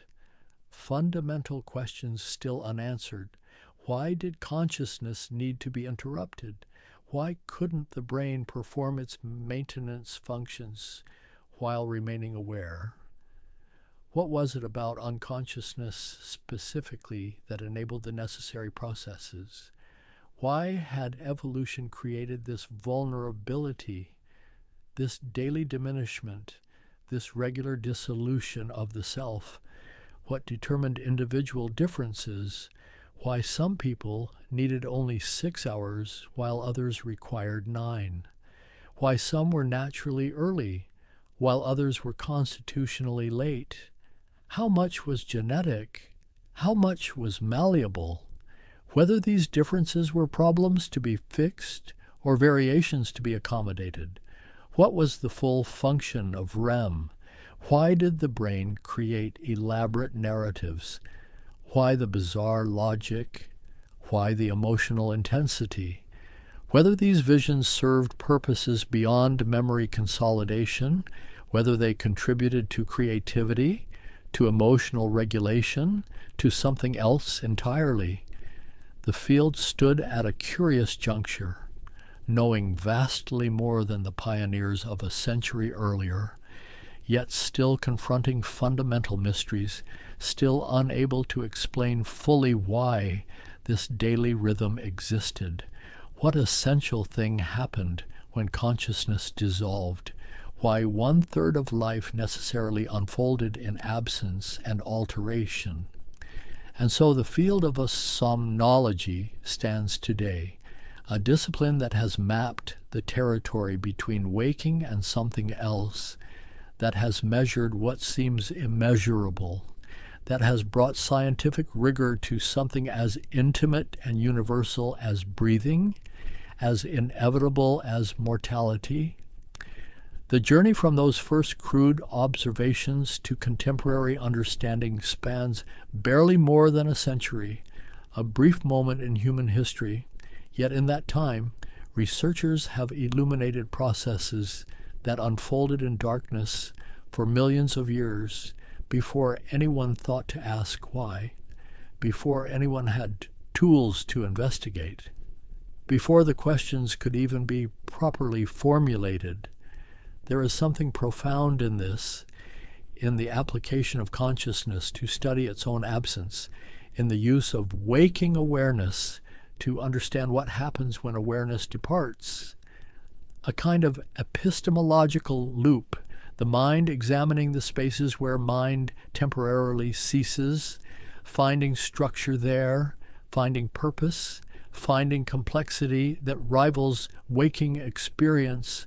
The somnologist discovered that what seemed simple was layered, that what seemed passive was active, that the apparent nothingness contained multitudes, stages within stages, rhythms within rhythms, the 90-minute cycle repeating through the night like a sonata with variations, each iteration slightly different, the proportion of deep and light shifting as the hours passed, the architecture adapting to the changing needs of the organism.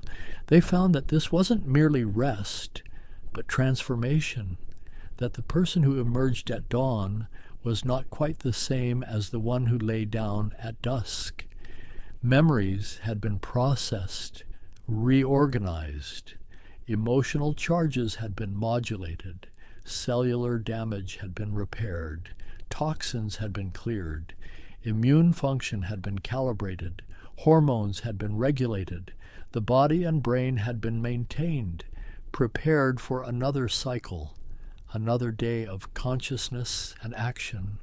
The field revealed connections between the night and nearly every aspect of health: cardiovascular function, metabolic regulation, immune competence, emotional stability, cognitive performance, physical restoration, all dependent on what happened in darkness, all suffering when the architecture was disrupted, when duration was insufficient, when quality was poor.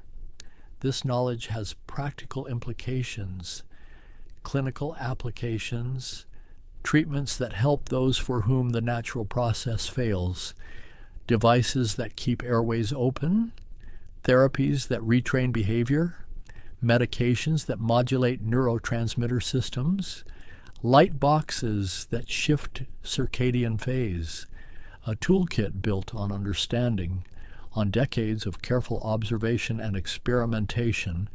But beyond the clinical, beyond the therapeutic, Somnology offers something else, a window into human nature, into the rhythms that structure existence, into the biological imperatives that shape experience even when we're unaware of them, into the deep history written into our cells, into our genes, into the architecture of our brains. Every person carries within them this ancient pattern, this alternation between presence and absence, this daily dissolution and reconstitution of the self, inherited from ancestors who experienced it under different skies, in different circumstances, but with the same fundamental biology, the same neural mechanisms, the same circadian clocks ticking in their cells. The field has documented how culture and biology interact, how human societies have organized time in countless ways, but always within constraints set by physiology, by the need for darkness and light, by the pressure that builds across waking hours, by the restoration that can only occur during unconsciousness. Biology, setting boundaries within which culture improvises. Some societies embraced segmented patterns, first and second periods with a quiet, wakeful interval between. This was common in pre-industrial Europe. People would rise in the middle of the night, engage in quiet activities, conversation, prayer, intimate relations, then return to a second period before dawn, a pattern that modern research suggests may align with the natural tendencies when artificial light doesn't extend the evening. Other cultures developed siesta traditions, shorter nocturnal durations supplemented by daytime rest, working with the postprandial dip in alertness, the slight circadian trough in mid-afternoon, dividing the daily requirement between night and day rather than consolidating it into one long block. Modern industrial society imposed new patterns, fixed schedules, alarm clocks, shift work, overnight flights, an environment of constant light and activity, and Somnology has documented the consequences, has measured the costs, has provided evidence that this mismatch between biology and society contributes to widespread health problems, to the chronic diseases that plague contemporary populations, yet the field also offers hope, offers interventions, offers understanding that can empower people to work with their biology rather than against it, to create conditions conducive to natural processes, to prioritize something that evolution deemed essential, that receives less cultural validation than work or productivity or entertainment. But that underlies all of those. That makes them possible. The researchers who dedicated their careers to this field, who spent their nights watching others in darkness, who analyzed endless traces on paper and screens, who built the knowledge base increment by increment. They created something valuable. They illuminated a territory that was always there but never seen clearly. They brought light to the study of darkness, consciousness to the investigation of its absence. Their work continues, new questions emerging, new technologies enabling investigations that weren't previously possible, neuroimaging with ever higher resolution, genetic studies identifying polymorphisms that influence circadian timing, computational models simulating the complex interactions between neural circuits, pharmaceutical research targeting specific receptor systems, each advance opening new possibilities, revealing new layers of complexity. And perhaps that is the deepest lesson of Somnology, that what seems most familiar, most mundane, most automatic, contains depths worth exploring, that the everyday contains the extraordinary, that what we take for granted is actually remarkable, worthy of wonder, worthy of careful attention and systematic study.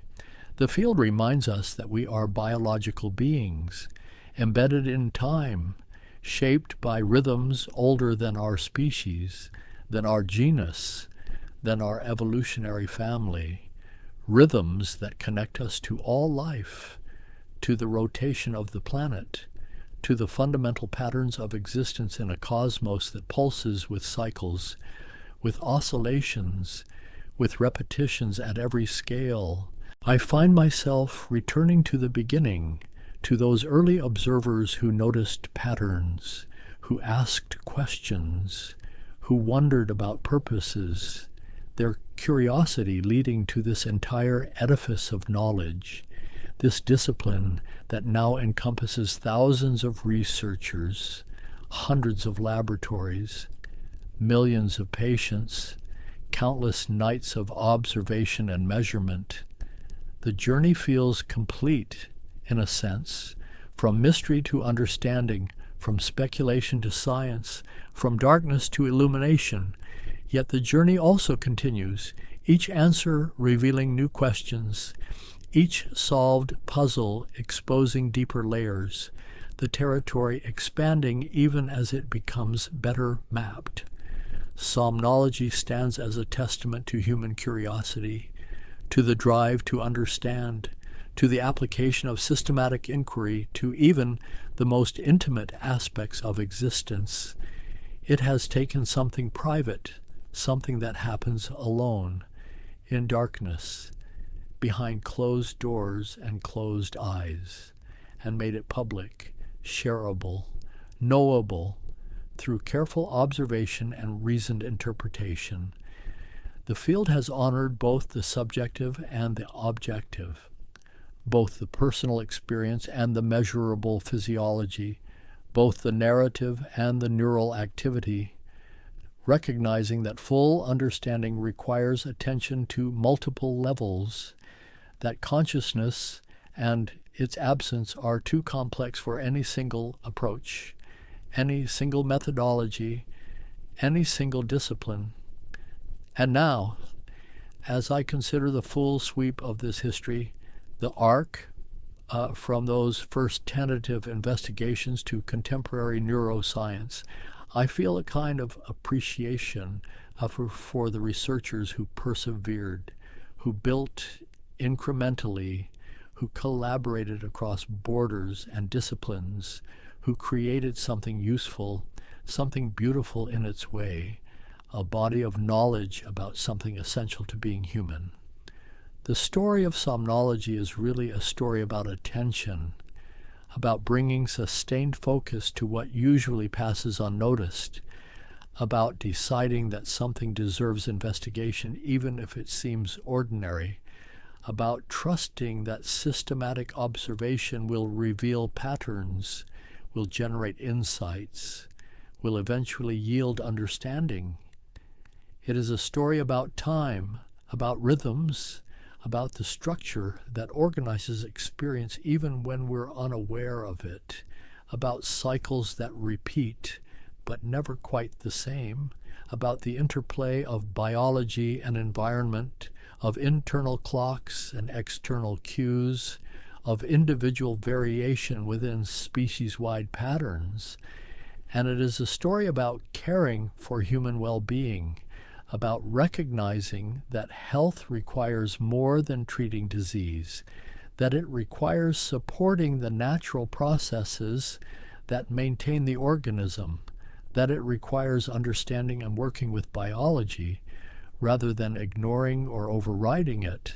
That knowledge can empower people to make choices that serve their deeper needs. The field of somnology continues its work tonight.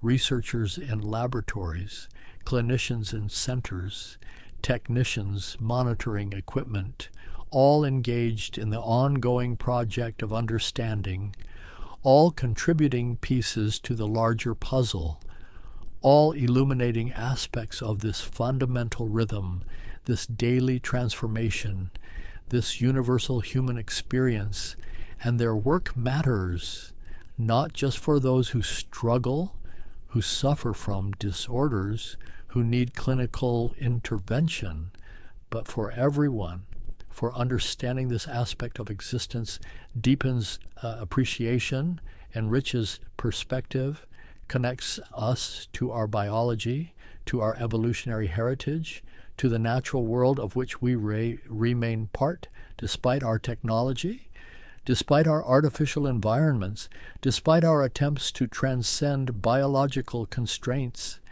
The night still calls, still invites, still offers its particular gifts, the restoration, the processing, the maintenance that can only happen in darkness, in unconsciousness, in that mysterious state that somnology has studied but never fully explained, never completely demystified, never reduced to simple mechanism. Some mystery remains, some wonder persists. Even after all the measurements, after all the theories, after all the discoveries, the essential experience retains something ineffable, something beyond complete analysis, and perhaps that is as it should be. Perhaps some territories should remain partially unknown, partially wild, partially beyond the reach of full comprehension. The field has given us much understanding, treatments, insights, but it has also reminded us of limits, of how much remains to be learned, of how even the most familiar experiences contain depths we have barely begun to plumb, of how being human involves participating in processes we don't fully control, don't fully understand, but can choose to honor, to support, to allow. And with that thought, this exploration comes to rest, not with certainty, but with appreciation, not with complete answers, but with better questions, not with the end of inquiry, but with recognition of how far we have come and how much territory still lies ahead, waiting in the darkness for those curious enough to investigate, patient enough to observe, dedicated enough to pursue understanding wherever it leads. I imagine a theater in twilight, not a grand modern hall with bright marquees and bustling crowds, but something older, something quieter, a space where wooden beams creak softly overhead and dust motes drift through shafts of fading light, filtering down from high windows that haven't been cleaned in decades, perhaps centuries. The air here feels different, heavier somehow, as though it holds the memory of every voice that ever echoed from its stage, every whispered line, every grand soliloquy, every moment of revelation that passed between the players and those who came to witness. Outside these walls, the world continues its endless turning, but here, in this particular pocket of existence, time seems to move at a different pace entirely, moving through layers of history like fingers trailing through water, touching briefly on moments that shaped how we see ourselves, how we understand the human experience through the strange alchemy of performance. There's something almost sacred about an empty theater, the way shadows pool in the corners of the stage, the way a single candle or lantern can transform bare boards into any place imaginable, a palace in Denmark, a forest outside Athens, the streets of Verona, where ancient grudges breed new mutiny. I find myself thinking about the people who made these transformations possible, not the actors alone, though they were essential, but the ones who put words into their mouths, who dreamed entire worlds into being with nothing but language and imagination, the playwrights who understood that theater was more than entertainment, that it was a mirror held up to nature, a way of examining what it means to be alive. They worked in different eras, different countries, under different circumstances entirely, some writing for kings and queens in candle-lit chambers, others for groundlings standing in the mud of outdoor playhouses, still others for drawing rooms where polite society gathered to see itself reflected, sometimes flattered, sometimes challenged, always observed. These writers understood something fundamental about human nature, that we are creatures who need stories, who gather around fires or footlights to hear our own experiences transformed into something larger, something that resonates beyond the particular and into the universal. I think about how a playwright's work differs from other forms of writing. A novel can luxuriate in description, can slip inside a character's thoughts and remain there for pages, painting interior landscapes with exquisite detail, but a play must live entirely in dialogue and action, in what can be seen and heard, what can be embodied by human beings, standing before other human beings in shared space. This limitation became in the hands of masters, not a constraint, but a kind of freedom, forcing them to distill human experience down to its essence, to find ways of revealing character through speech and gesture alone, to trust that an audience would lean forward in their seats and fill in what couldn't be shown, participating in the creation of a meaning.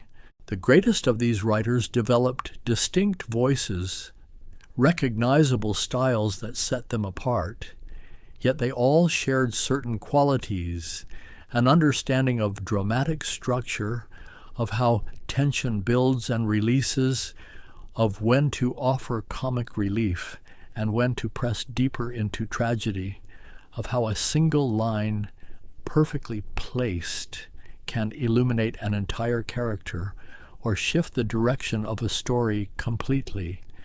Some of them changed the very language we speak, coined phrases that outlived their plays and became part of everyday conversation, proof that a theater, when done well, doesn't remain confined to the stage, but seeps out into the world, shaping how we think and express ourselves generations later.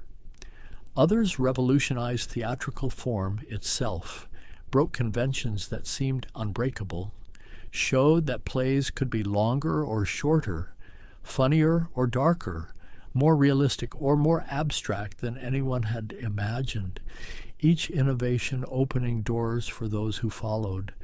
I imagine these figures now, separated by centuries and continents, yet connected by their shared craft, by their dedication to capturing human truth in dramatic form. And I wonder what it was like for each of them, sitting alone with quill or pen, watching characters come alive on the page, hearing voices that no one else could hear yet, voices that would soon fill theaters and echo down through time.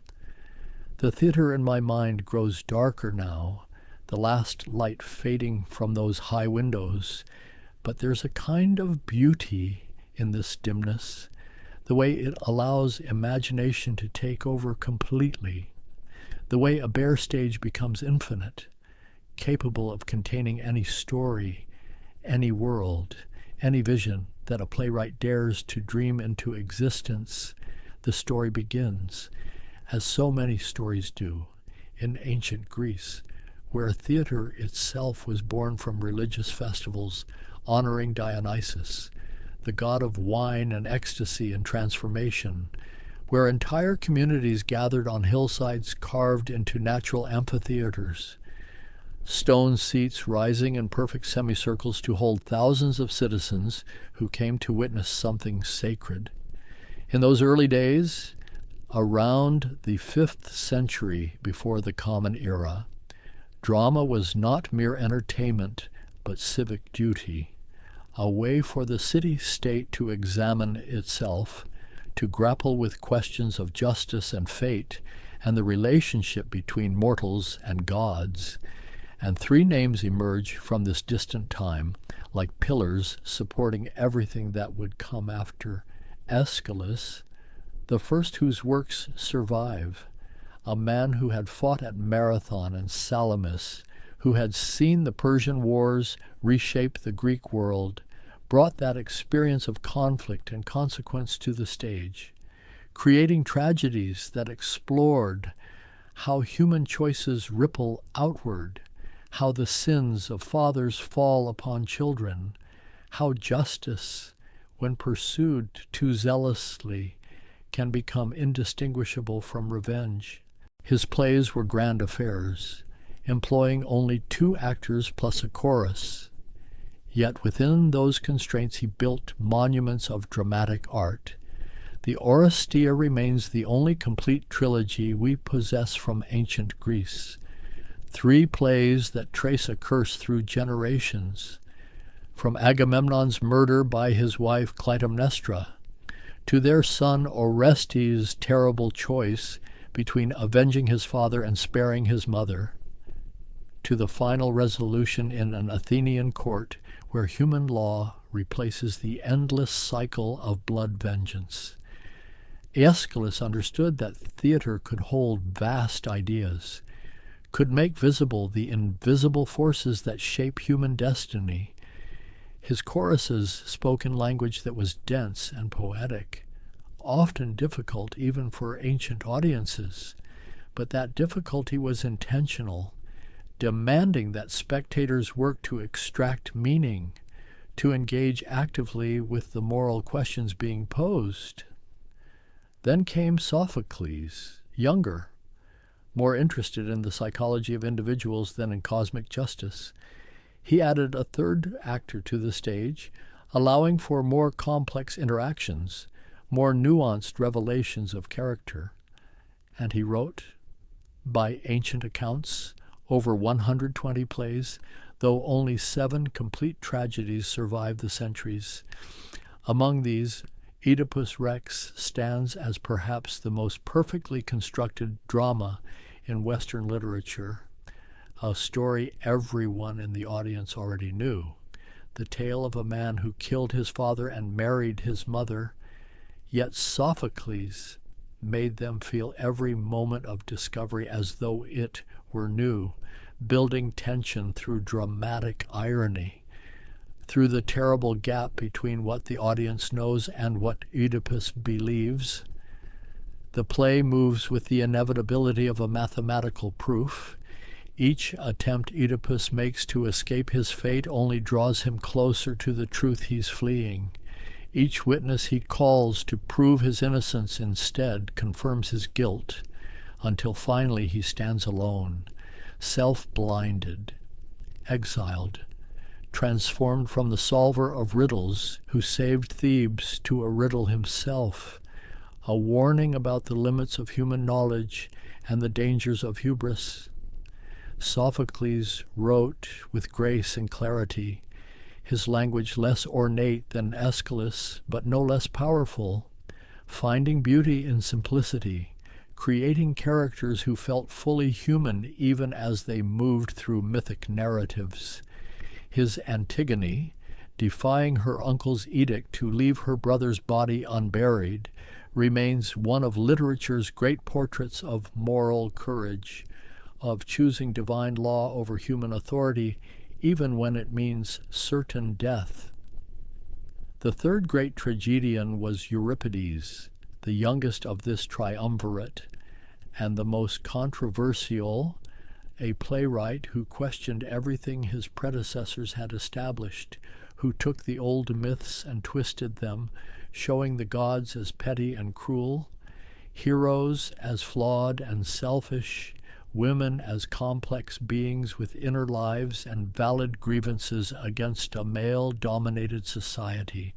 His Medea shocked Athenian audiences, presenting a foreign woman, a barbarian by Greek standards, as the play's center, giving her eloquent speeches about the injustices women endure, then showing her commit the ultimate transgression, murdering her own children to punish her unfaithful husband Jason. Euripides didn't ask his audience to approve of Medea's actions, but he forced them to understand the rage that drove her, to see her not as a monster, but as a human being pushed beyond endurance. The Bacchae, possibly his final play, returned to Dionysus, the god in whose honor these dramas were performed, but presented him as a force of terrifying power, capable of driving mortals mad, of making mothers tear their own sons apart in ecstatic frenzy.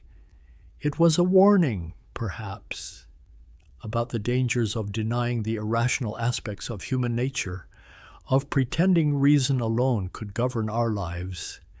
These 3 men, writing within decades of each other, established tragedy as an art form, created works that would be studied and imitated and argued over for millennia. But they weren't alone on the Athenian stage. Comedy flourished there as well, and one name dominates the comedic tradition of that era, Aristophanes, whose plays were raucous and obscene and politically pointed, filled with talking animals and flying heroes and gods brought low. He used the freedom of comedy to attack public figures by name, to mock Athens's military adventures, to propose absurd solutions to real problems. In Lysistrata, the women of Greece end the Peloponnesian War by refusing to sleep with their husbands until peace is declared, a premise that allowed for endless bawdy jokes while making a serious point about the senselessness of perpetual conflict. His comedy was physical, verbal, often crude by modern standards, but beneath the laughs lay sharp social commentary. The clouds mocked Socrates and the new sophistic education. The frogs descended into the underworld to judge a contest between Aeschylus and Euripides, between old and new styles of tragedy. Aristophanes himself clearly preferring the grand moral certainties of Aeschylus to what he saw as Euripides' corrosive questioning. These Greek playwrights worked within strict formal constraints, the chorus that never left the stage, the limitation on actors, the requirement that violence happen off stage and be reported rather than shown, the unity of time and action that kept plays focused and intense. Yet within these boundaries they achieved extraordinary range, from the cosmic scale of Prometheus Bound, with its Titan chained to a rock for stealing fire from the gods, to the intimate domestic tragedy of Euripides' Alcestis, where a wife agrees to die in her husband's place. They wrote for specific occasions, the dramatic festivals where playwrights competed for prizes, where wealthy citizens funded productions as a form of public service, where attendance was not just entertainment, but religious observance and civic participation. The theater held the entire community, rich and poor, citizens and foreigners, though not in those early days, women, who were represented on stage by male actors in masks, but not permitted to watch or perform. The plays themselves were performed only once or rarely, making each performance a unique event. There were no permanent records, no way to experience a drama except by being present when it was staged, which gave the theater an urgency, an immediacy that's difficult to imagine in our age of recordings and revivals. And then, for centuries, the tradition seemed to die. Rome produced playwrights like Seneca, who adapted Greek tragedies, making them more violent, more rhetorical, but these were likely closet dramas, meant for reading rather than performance. And Plautus and Terence wrote comedies based on Greek New Comedy, domestic farces about mistaken identities and young lovers. But nothing matched the achievement of Athens' Golden Age. The medieval period saw theater reborn from religious ritual, mystery plays that dramatized biblical stories, morality plays that personified virtues and vices, performed in churches and town squares, anonymous works, collective creations rather than the vision of individual playwrights, fascinating in their own right, but not yet what we think of as authored drama, as literature meant for the stage. The Renaissance would change everything, would see theater explode across Europe in new forms. But that transformation was still centuries away, and the Greek playwrights remained, their works preserved in manuscripts, studied by scholars, waiting for the moment when theater would rise again.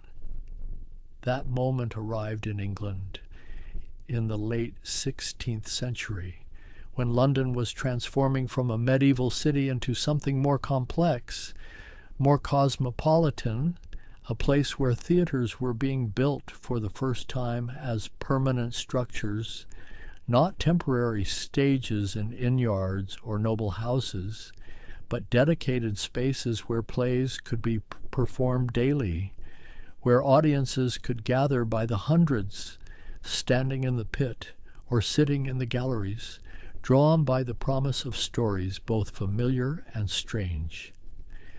The theaters themselves were architectural marvels in their own right, circular or polygonal wooden structures, open to the sky, with a stage that thrust out into the crowd, creating an intimacy between performers and spectators. No barrier of orchestra pit or proscenium arch, just bodies breathing the same air, sharing the same afternoon light, the same sudden darkness when clouds passed overhead. Christopher Marlowe arrived in this world like a comet, burning bright and brief, a shoemaker's son who went to Cambridge on scholarship, who may have worked as a spy, who certainly lived wildly, wrote urgently, and died violently in a tavern brawl at 29, stabbed through the eye under circumstances that remain disputed, his killer claiming self-defense, some historians suspecting political assassination, but before that end, Marlowe revolutionized English drama. He took the rigid lines of earlier plays, their mechanical rhythms and predictable rhymes, and unleashed what Ben Jonson would later call Marlowe's mighty line, blank verse that rolled and thundered, that could contain enormous ideas and fierce passions, that made language itself a kind of action. His Tamburlaine, the great, presented a shepherd who conquers the known world through sheer force of will, speaking in poetry that matched his ambition, vast and glittering and relentless. Marlowe didn't apologize for his protagonist's cruelty or try to moralize his violence. He simply showed power in its most naked form, and audiences were electrified. They had never heard anything like this on an English stage. Dr. Faustus followed, the story of a scholar who sells his soul to the devil for 24 years of supernatural power. And Marlowe made those years feel simultaneously endless and fleeting, filled with conjuring tricks and theological debates, with comedy and horror intertwined, until the final scene when Faustus faces damnation, when the clock strikes midnight and demons come to collect their prize, and he delivers one of drama's most harrowing speeches, begging time to slow, to stop, to give him just one more moment of existence before he's dragged to hell. The Jew of Malta and Edward II showed different facets of Marlowe's genius, his ability to create complex villains who were more interesting than virtuous characters, his willingness to depict forbidden desires, homoerotic love and religious hypocrisy and political machinations, all rendered in language that made the transgressive seem inevitable, even necessary.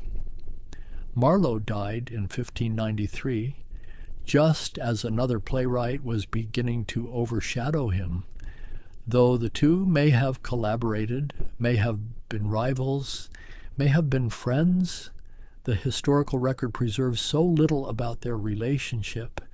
But William Shakespeare, born the same year as Marlowe, would take what Marlowe had begun and build something even more extraordinary. Shakespeare came from Stratford-upon-Avon, a market town in Warwickshire, his father a glover and local official who fell on hard times. William married young Anne Hathaway, 8 years his senior, already pregnant when they wed.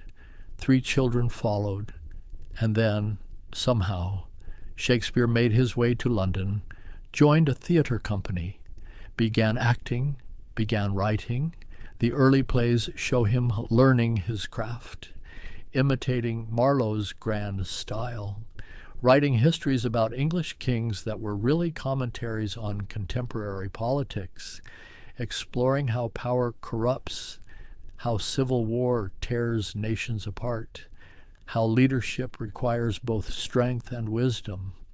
Richard III gave audiences a villain protagonist who reveled in his own evil, soliloquizing directly to the crowd, making them complicit in his schemes even as they were horrified by his actions.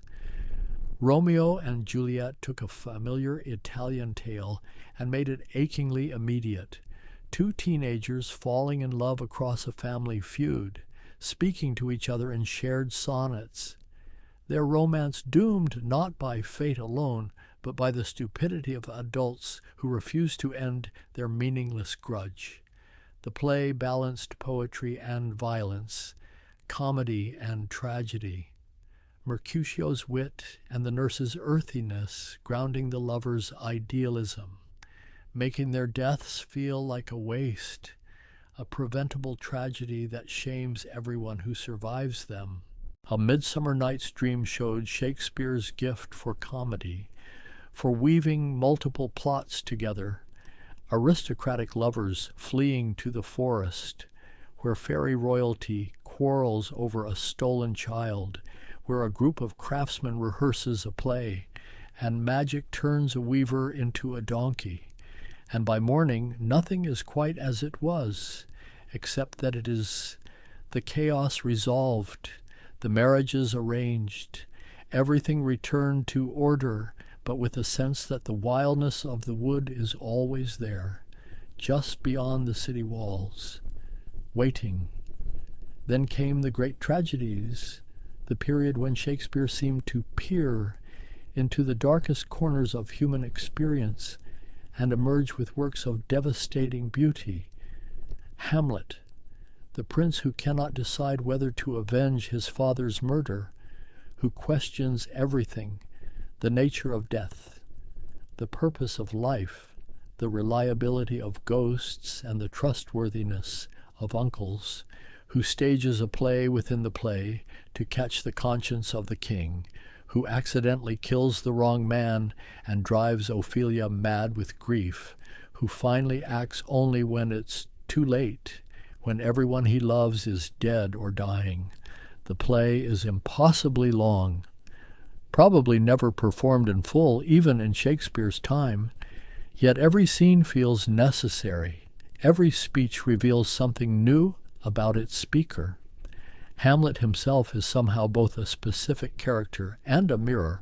Audiences see themselves in his doubts, his delays, his sudden violence, his bitter jokes, and his genuine grief. Othello presented jealousy as a kind of poison, introduced drop by Iago, the ensign who resents being passed over for promotion and so destroys everyone around him. Shakespeare made Othello a Moor, nay, an outsider in Venetian society, a military hero who never quite belongs, whose marriage to Desdemona is questioned by her father, by the state, by Othello himself, once Iago begins whispering suggestions, intimations, possibilities that grow into certainties despite having no foundation. The tragedy unfolds with mechanical precision, each piece falling into place until Othello smothers his innocent wife and then, learning the truth, kills himself rather than live with what he's done. King Lear stripped away everything comfortable, presented an old king dividing his kingdom among his daughters, disowning the one who truly loves him, rewarding the two who flatter him with false declarations, and then, when those two daughters betray him, casting him out into a storm. The play descended into something primal, Lear raging on the heath, accompanied by a fool who speaks truth through riddles, by a nobleman disguised as a beggar, the social order collapsed entirely, left only suffering and madness, and occasional moments of tenderness between characters who had nothing left to lose. Macbeth explored ambition, how a brave warrior, hearing a prophecy that he'll be a king, allows that possibility to consume him, encouraged by his wife, who is even more ambitious, more willing to push past moral boundaries. They murder the sleeping king, seize the throne, then discover that power gained through murder must be maintained through more murders, until Macbeth becomes the tyrant he once fought against, until Lady Macbeth, who seemed so strong, is destroyed by guilt, walking in her sleep, trying to wash invisible blood from her hands, until the prophecy completes itself in ways they never anticipated. These plays were performed in daylight, with minimal scenery, the words creating every setting, every mood, actors speaking directly to the audience, making them confidants and witnesses. The Globe Theatre, where Shakespeare's company performed, held perhaps 3,000 people, merchants and apprentices and nobles all mixed together, eating nuts and drinking ale, heckling or cheering, demanding their money back if they were disappointed. Shakespeare wrote for these audiences, for their taste for violence and comedy mixed together, for their love of wordplay, puns, and double meanings that worked on multiple levels simultaneously. He wrote for specific actors, too. We can trace through his plays how his company's personnel changed, how a new boy actor inspired him to write more complex female roles, how the company clown's style evolved from improvised physical comedy to scripted philosophical banter. But he also wrote for something larger, some ideal audience that existed in his imagination, capable of following the most intricate metaphors, of catching subtle echoes between scenes separated by acts, of holding contradictory ideas in tension. His plays refuse easy interpretation. Shylock in The Merchant of Venice is both villain and victim. His famous speech claiming common humanity with Christians is genuinely moving, even as the play itself seems ambivalent about whether he deserves mercy or punishment. The late romances, Cymbeline and The Winter's Tale and The Tempest, showed Shakespeare experimenting with form, mixing tragedy and comedy in new ways, allowing for reconciliation rather than death, for forgiveness rather than revenge. The Tempest, possibly his final solo work, presented Prospero, the wronged duke, marooned on an island where he's learned magic, where he controls spirits, where he finally has the chance to punish his enemies when they're shipwrecked on his shore. But instead, after putting them through trials, he chooses mercy, chooses to break his staff and drown his book, to return to the human world and its limitations. Shakespeare died in 1616, on his birthday according to tradition, having written, by most counts, 37 plays, plus sonnets and longer poems, works that were performed but not always published in his lifetime, gathered into the first folio 7 years after his death by fellow actors who wanted to preserve what might otherwise have been lost.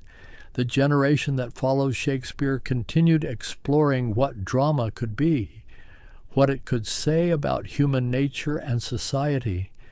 Ben Jonson, who had been an actor and a soldier, who killed a man in a duel and escaped hanging by pleading benefit of clergy, brought classical learning to the English stage, wrote comedies that were more structured, more satirical than Shakespeare's, concerned with exposing human folly through precisely observed types. His Volpone presented a wealthy Venetian pretending to be dying, watching as greedy men offer him gifts and flatter him, hoping to be named his heir, each one degrading himself further, willing to sacrifice family, honor, dignity for the promise of gold. Jonson made vice entertaining even as he condemned it. His characters spoke in language that was dense and witty, packed with classical allusions, demonstrating that comedy could be as intellectually demanding as tragedy. The alchemist trapped 3 con artists in a house during a plague, where they bilked customers, seeking the philosopher's stone, sexual satisfaction, advantageous marriages, whatever fantasy each mark desired. The plot grew more complex with each scene, lies building on lies, until the structure collapsed in glorious chaos.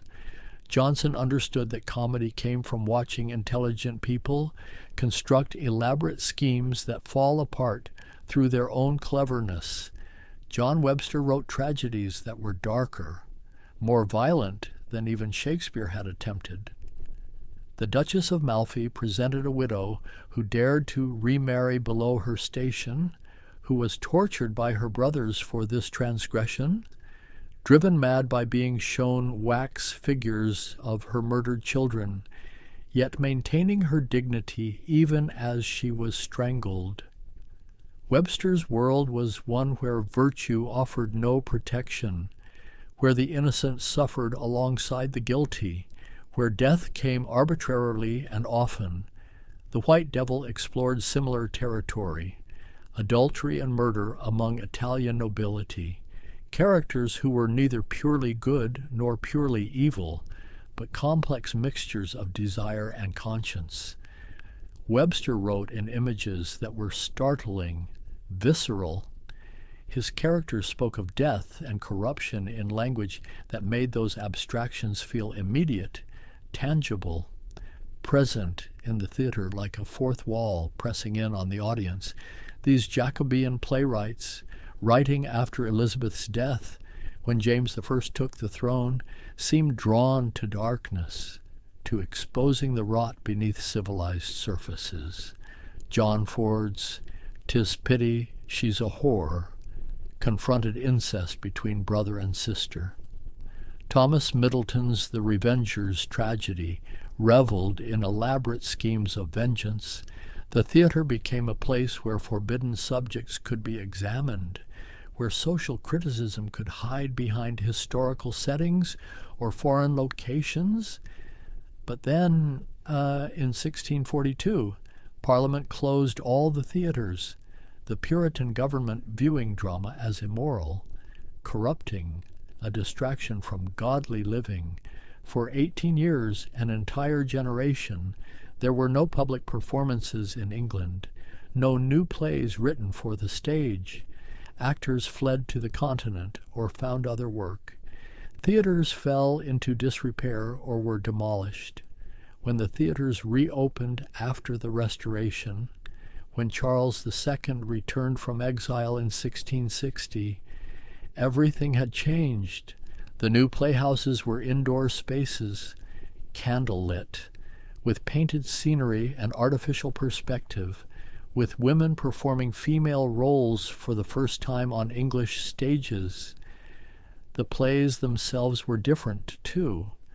Comedies of manners that satirized fashionable society, heroic dramas in rhymed couplets that now seem stilted, but then represented the height of sophistication.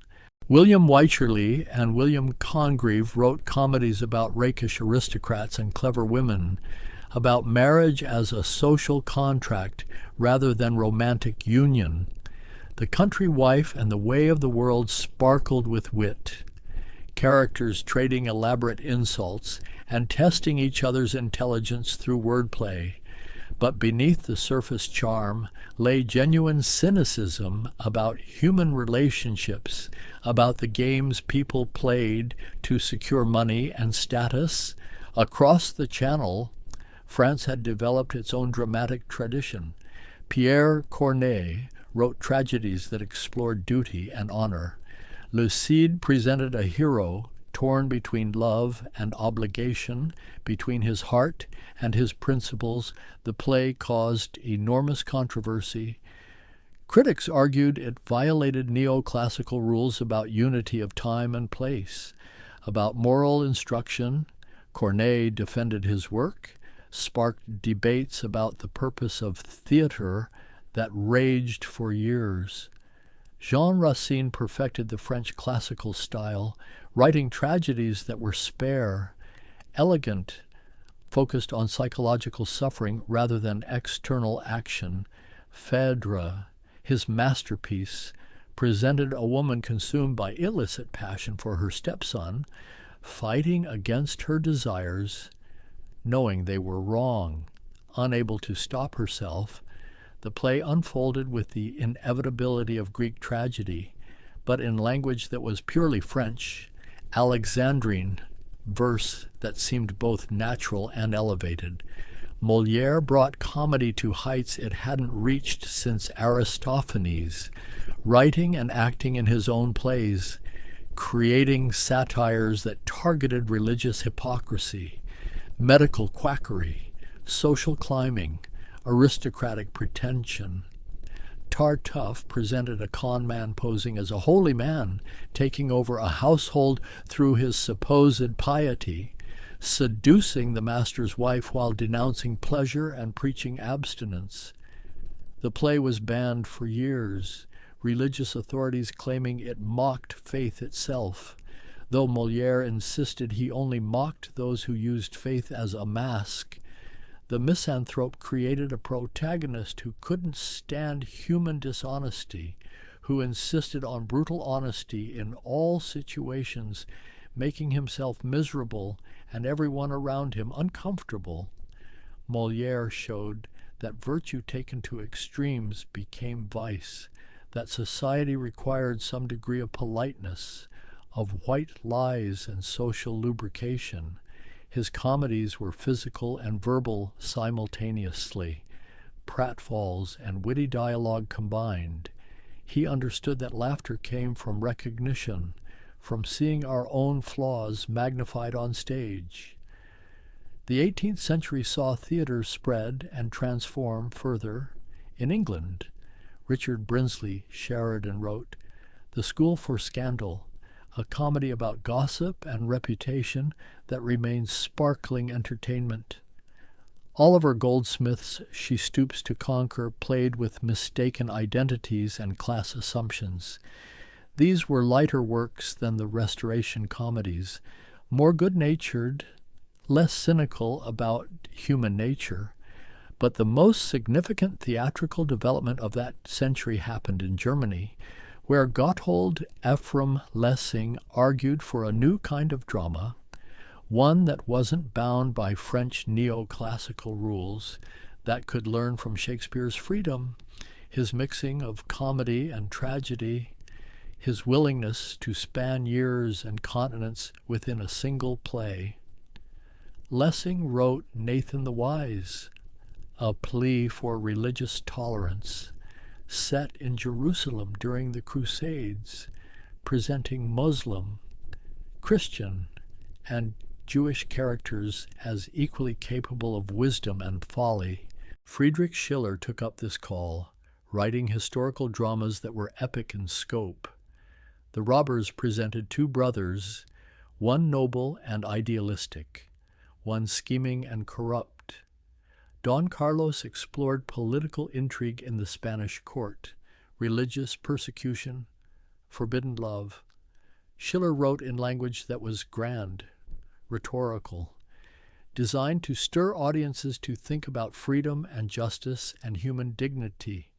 Johann Wolfgang von Goethe, primarily known as a poet and novelist, wrote Faust, a dramatic poem in two parts that was perhaps never meant to be fully staged, too long, too complex, too cosmic in its ambitions. It took the old legend of the scholar who sold his soul and expanded it into an exploration of everything, knowledge and power, love and politics, art and commerce, redemption and damnation.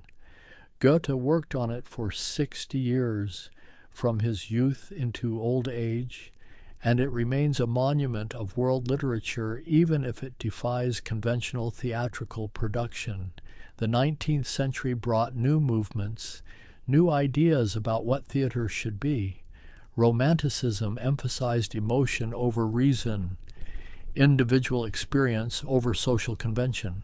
Victor Hugo in France wrote Hernani, a play whose opening night sparked riots between classical and romantic factions, audiences fighting in the aisles over questions of dramatic form, whether theater should maintain neoclassical decorum or embrace Shakespeare's expansiveness.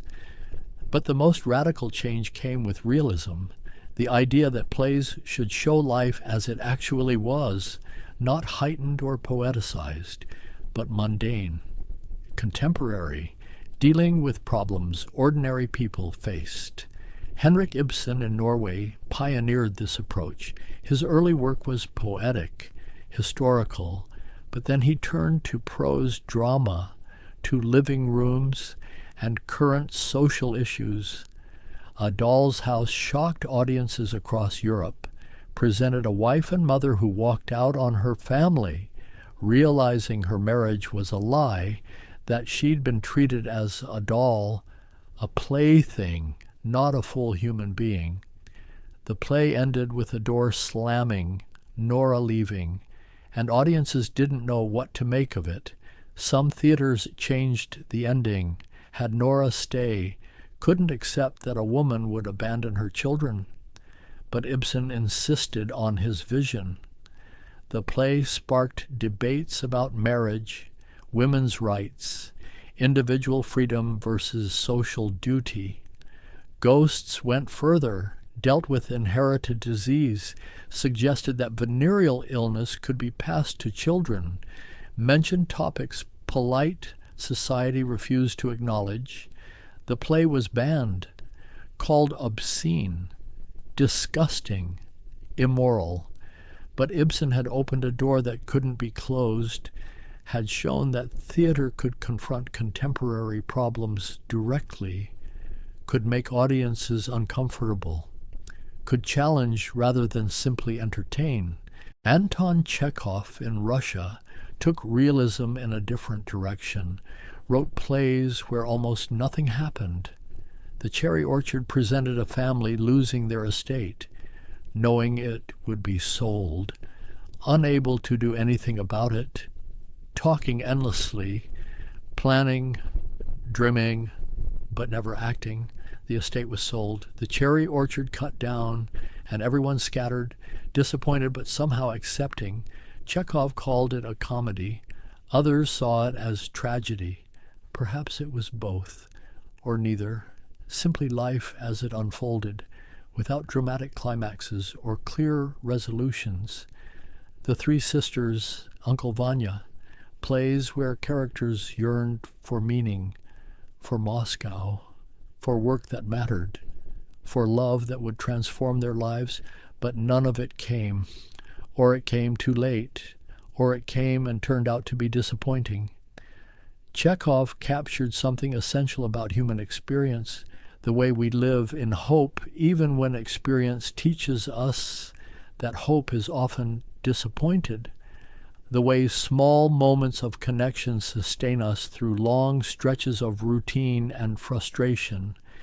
His characters talked past each other, said one thing while meaning another, fell silent at crucial moments, behaved in ways that contradicted their stated intentions, and in doing so felt more real than the clearly motivated characters of traditional drama. Chekhov showed that theater didn't need grand gestures or momentous decisions. That ordinary life contained its own drama if you looked closely enough, if you could capture the rhythms of actual human interaction. George Bernard Shaw in England used the stage as a pulpit, wrote plays that were really arguments, essays disguised as drama, about economics, about war, about language and class and gender roles. Pygmalion presented a phonetics professor who taught a flower girl to speak like a duchess, proving that class distinctions were artificial, matters of accent and manners rather than inherent worth. Shaw filled his plays with long speeches, debates where characters articulated opposing philosophies. He didn't trust audiences to extract the moral themselves, so he included lengthy prefaces explaining exactly what he meant, what conclusions they should draw. Major Barbara explored poverty and morality through the story of a Salvation Army officer whose father was an arms manufacturer. St. Joan presented the French heroine as a proto-Protestant, a rational thinker ahead of her time. Shaw admired her independence even as he showed why the church and state had to destroy her. His plays were intellectual, provocative, sometimes more interesting to read than to watch, but they expanded the territory drama could claim, proved that theater could engage with ideas as directly as essays or novels. August Strindberg in Sweden moved in another direction entirely, wrote plays that were intense, claustrophobic, focused on the war between men and women. Miss Julie presented A Midsummer Night when class barriers broke down, when an aristocratic woman seduced her father's valet, destroying both of them. Strindberg wrote in his preface about naturalism, about showing characters as products of their heredity and environment, but the play itself felt more primal, more mythic than any simple naturalistic description suggested. His later work became expressionistic, dreamlike. The Ghost Sonata moved through a house where nothing was as it seemed, where characters revealed themselves in fragments, where the boundary between living and dead grew uncertain.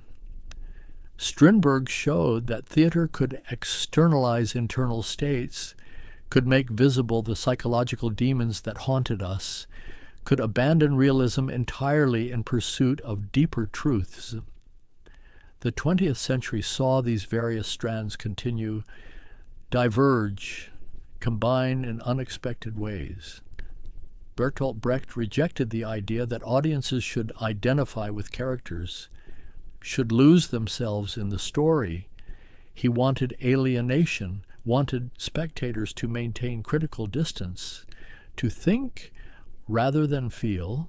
His plays included songs that commented on the action, direct addresses to the audience, placards announcing what would happen next, anything to prevent emotional absorption.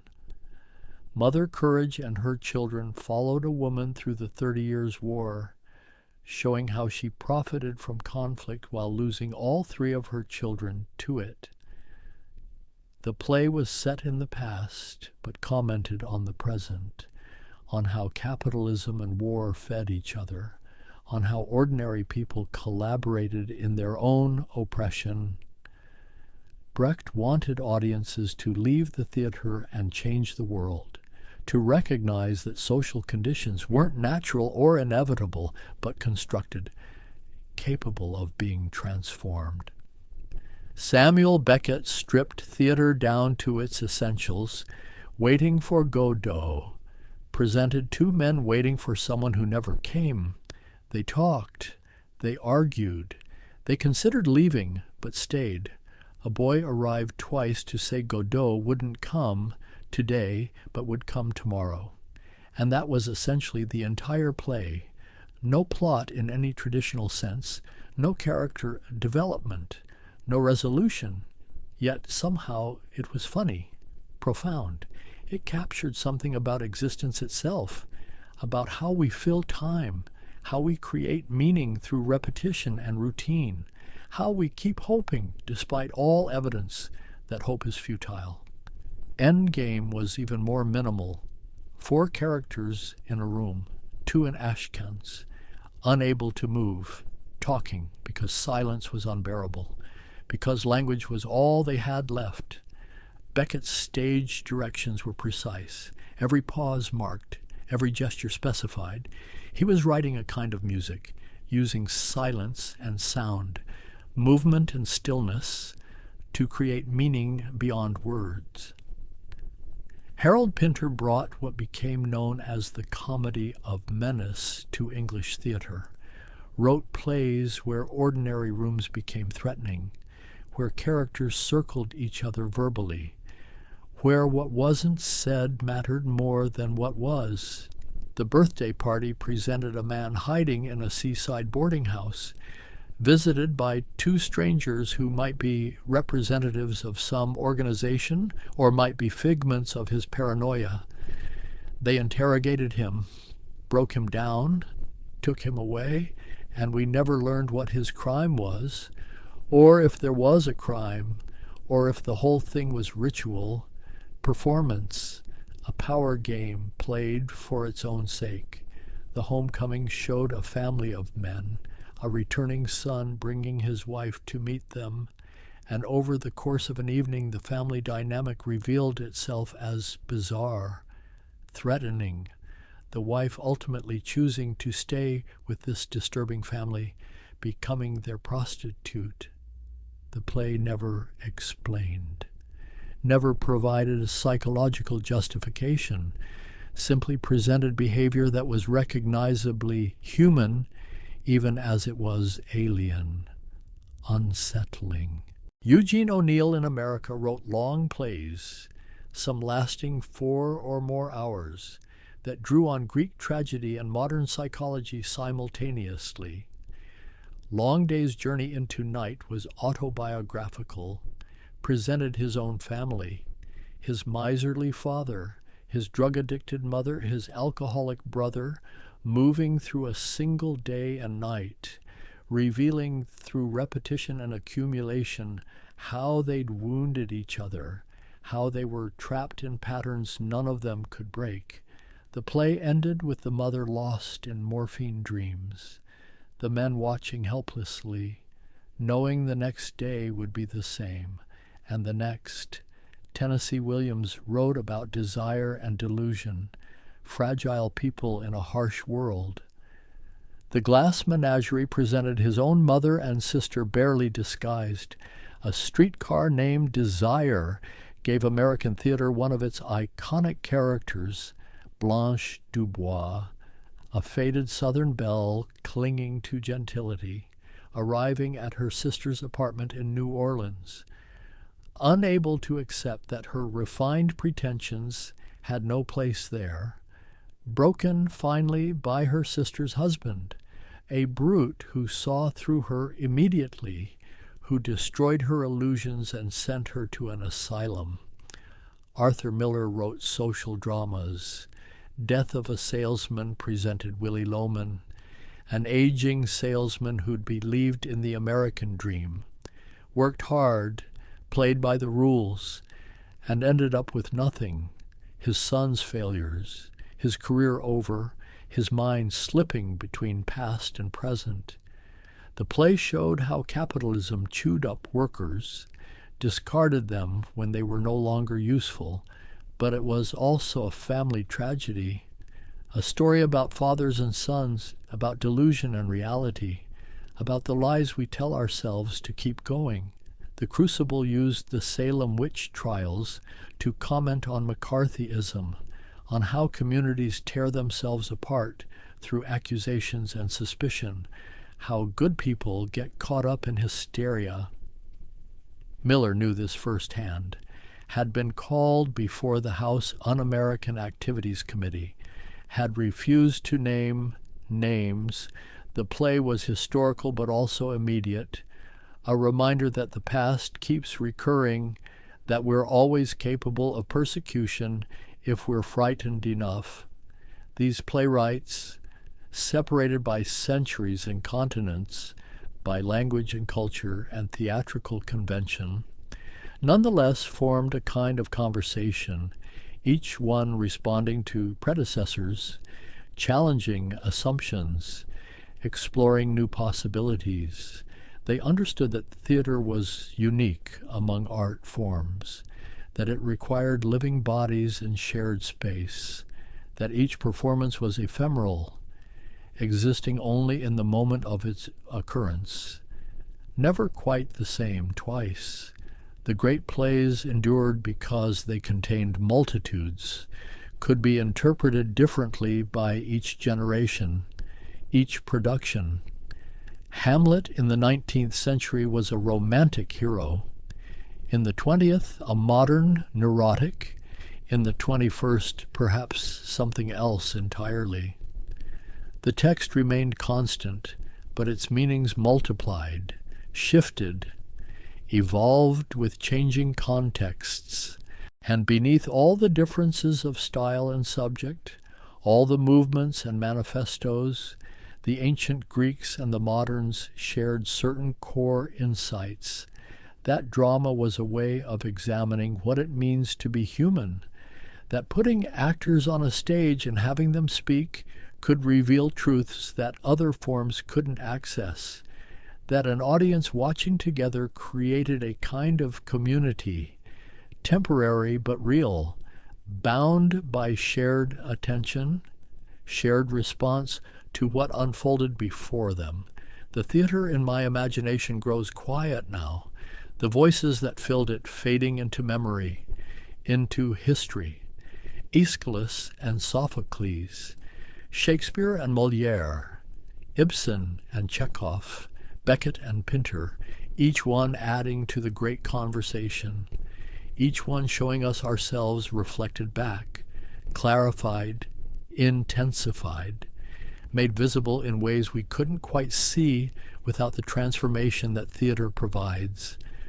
I think about how plays are both fixed and fluid, words on a page that only come alive when spoken, when embodied, when witnessed. A script is a kind of score, a set of instructions, but the performance is always interpretation, always collaboration between playwright and actors and director and audience, all of them necessary, none sufficient alone. The empty stage can be anywhere, anytime, a castle in Denmark or a cherry orchard in Russia, a tenement in Brooklyn or a boarding house by the sea. The bare space transformed by agreement, by collective imagination, audiences suspending disbelief, accepting that these actors are those characters, that this platform is that place, entering into a contract that makes theater possible. And what we gain from this ancient art, this gathering in the dark to watch other humans pretend to be other humans, is hard to name, but unmistakable. A sense of connection, of shared experience, of recognition. We see characters facing dilemmas, making choices, suffering consequences, and we understand something about our own lives, our own possibilities, our own constraints. The great playwrights knew this, counted on it. They wrote for audiences they would never meet, in times they couldn't imagine, trusting that human nature remained constant enough, that the questions they explored would continue to resonate, that people centuries hence would still wonder about justice and love, about duty and desire, about what we owe to others and what we owe to ourselves. The plays themselves become like living things, passed down through generations, adapted, translated, reimagined, sometimes faithful to original intentions, sometimes wildly divergent, but always connecting past to present, showing that the distance between Sophocles and ourselves, between Shakespeare and now, is not as vast as chronology suggests, that the same passions, the same fears, the same hopes animate us still. I imagine actors throughout history speaking these lines, inhabiting these roles, making them new with each performance, and audiences throughout history, watching, listening, drawn into stories they knew or discovering stories for the first time. The transaction between stage and spectator unchanged Despite all the changes in theater architecture, in lighting, in production values, the essential thing remaining constant, persons gathered, watching persons, seeking meaning through representation. The list of names could extend further.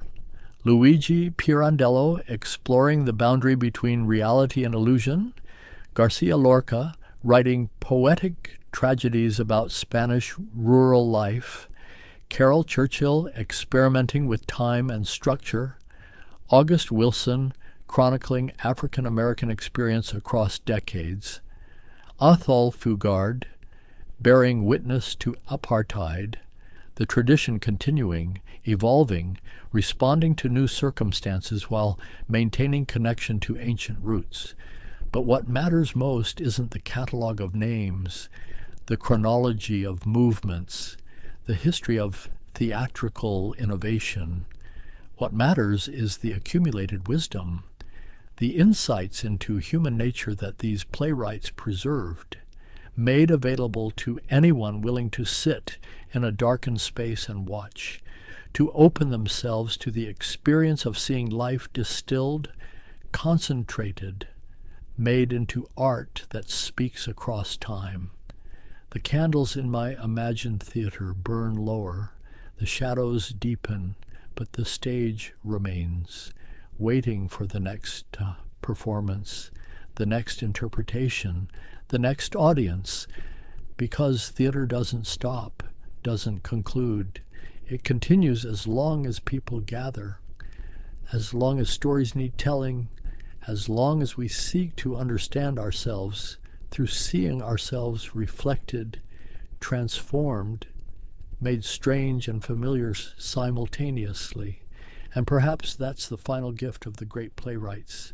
They showed us that we're not alone in our struggles, our confusions, our joys, that others before us faced similar dilemmas, asked similar questions, and if they didn't always find answers, they at least found ways to articulate what it felt like to be alive, to be conscious, to be caught between desire and duty, hope and despair, self and society. The theater grows dark, the last light fading, but the words remain, waiting to be spoken again, waiting for new voices, new bodies, new audiences to discover them.